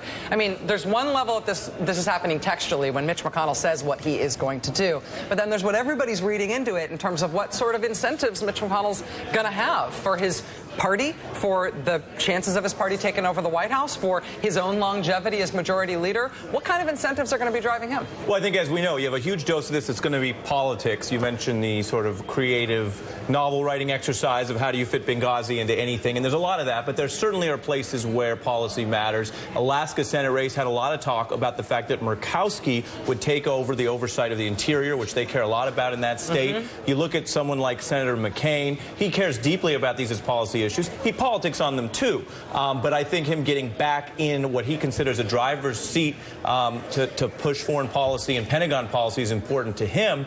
But also, look, there is a burden to governing. And the question for some of these folks as they become chairmen and chairwomen is, what are you going to do, particularly in the upper chamber, that goes beyond endless obstruction when we know the map changes? And one other point is, we've been talking about all these numbers. The numbers don't lie.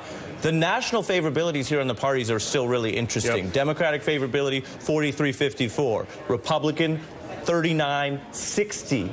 Unfavorable for Republicans in Congress. And your question about how do you run these committees, you keep going up from 60. That's not good for 2016. So, yes, we had a map tilted in all the ways we've covered. You also have, even in this midterm electorate, a lot of people saying at 60%, here, I'm voting for these guys, but I'm still not happy with what they've been up to in Congress. I think absolutely. I mean, the Republicans I've talked to tonight have said they know that they have a mandate to govern. And if you think about the Republicans who won tonight, the thinkers in the party, the people who pushed these candidates that we saw win, they are the wing of the Republican Party who say, we have to govern. I mean, this is not the Tea Party wing that won these elections tonight. And I think I spoke earlier with Senator John McCain, who's expected, as you said, to take over the Armed Services Committee. And I think he has a couple top priorities. I think first and foremost, he wants to remove sequestration from the military. Now, whether, of course, Senator McConnell is very proud of what he did with the Budget Control Act that pushed that through. So I think there's some question marks about how that happens. And the second thing he wants to do he wants to spend more money on defense. He wants to spend more money on defense. Or offense. Restore the cuts. Look at readiness. I mean, look, we've suddenly have all of these crises sort of unexpected. You have ISIS. You know, the military is not entirely prepared to fight that. And that's what I think McCain would say. I think he also wants to really dive into Iraq policy. I mean, one of the things he cares a lot about is Iraq and Syria. He says we've sort of abandoned those posts. So I think you can expect to see the Obama administration on defense on those issues. You also have a situation where the big policy fights are all going to be about bills funding the government. I mean, because what's going to happen is they're going to use reconciliation to pass those approach bills, and they're going to put, because they control the amendment process, they're going to put stuff in there that they know are poison pills, that they know the president's not going to like. So Mitch McConnell has announced we're going to go after the EPA regs on coal. We're going to do it, and we're going to give the president as a fait accompli this bill to fund the government that has within it defunding the EPA's regulatory oversight that they've announced, promulgating rules on coal-fired power plants. And now you, Mr. President, have a choice to veto this bill and do a shutdown of the government, or to sign it and take away one of your priorities. That's where the rubber's going to hit the road. It's on the big approach. They're going to do that with Obamacare. They're going to do that with everything that they want to do. That's where the big fights will be, is on the big approach bills. Yeah. Also, to add to that, it's not necessarily appropriations, but on immigration, we talked a little bit about this earlier. I think, you know, Democrats are going to be under a lot of pressure to accept an immigration bill that doesn't include a path to citizenship. I think that's one of the things where the president is going to have to decide if Republicans step up and they give them most of what they want, but they don't, you know, include that one part which they, you know, basically labeled amnesty in this campaign. I don't think that many of these candidates can walk it back. If you don't have a path to citizenship and you have tough new standards on hiring, you're forcing everybody to get illegal jobs illegally. I mean, you can't even have the enforcement mechanism if people aren't allowed to sign in and become, you know, public documented people here, right? I mean, there's plenty of, arguments back and forth of the policy. I'm not even sure it functions that way. That path to citizenship has become toxic in the Republican Party, and I don't see them going back on this at this point. And, you know, I think that the president, I mean, you've heard sort of his aides behind the scenes and even some Democrats be kind of pragmatic about it. I mean, the advocacy groups are really the ones that have drawn this hard line. And but I think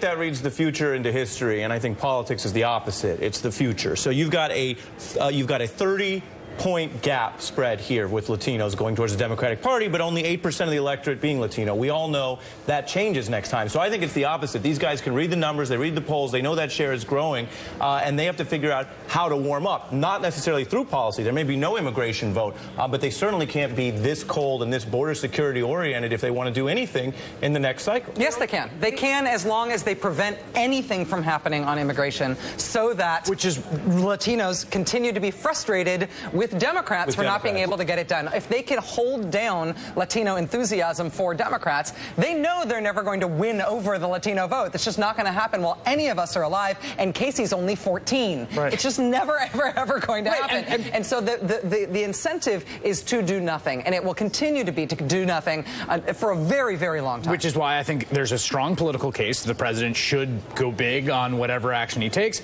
And you know, I think there's substantive reasons why it's legal under administrative law, and there's a lot of precedent about this. In fact, there's a lot of conservative and Republican immigration law professors who say he can do this. But from a political standpoint, right, it's the kind of fight you want to pick, I think. Yes. Precisely for the reason. And they will try to impeach him if and when I think that's he also does it. And that's the kind of fight that Democrats want to pick, too, honestly. Don't forget that the immediate political future of the Republican Party is a GOP presidential primary. Yeah. That Ted Cruz is probably going to participate in. I've heard about that. That's true. That's a good thing. I will say one other thing to keep in mind here is that this President Obama, has issued 2 vetoes in total the entire time that he has been president. Does anybody remember what they are?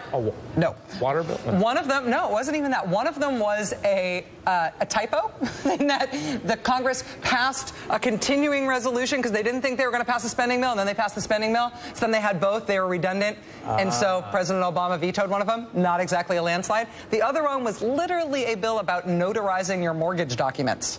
Neither of the vetoes President Obama has issued have been things that even made the front section of the newspaper either time he did it. If he becomes the one Democratic bulwark in Washington against Republicans trying to pass all sorts of substantive legislation, the veto is going to become a much more exciting thing to cover. And, you know, where does that put Hillary Clinton in 2016? If President Obama becomes the sort of, you know, symbol for stopping everything Republicans are trying to do, I mean, I think that's a potential problem. Unless she decides to run against it. It's either a potential problem or it's a potential bonanza, depending on how people feel about what's being stopped. Yeah. All right, when we return, we're going to be asking Steve Kornacki what's going on in these 2 outstanding governor's races in Colorado and in Connecticut. Plus, we've got some interesting results from people who won re-election tonight despite multiple felony count indictments. Yay! We'll be right back.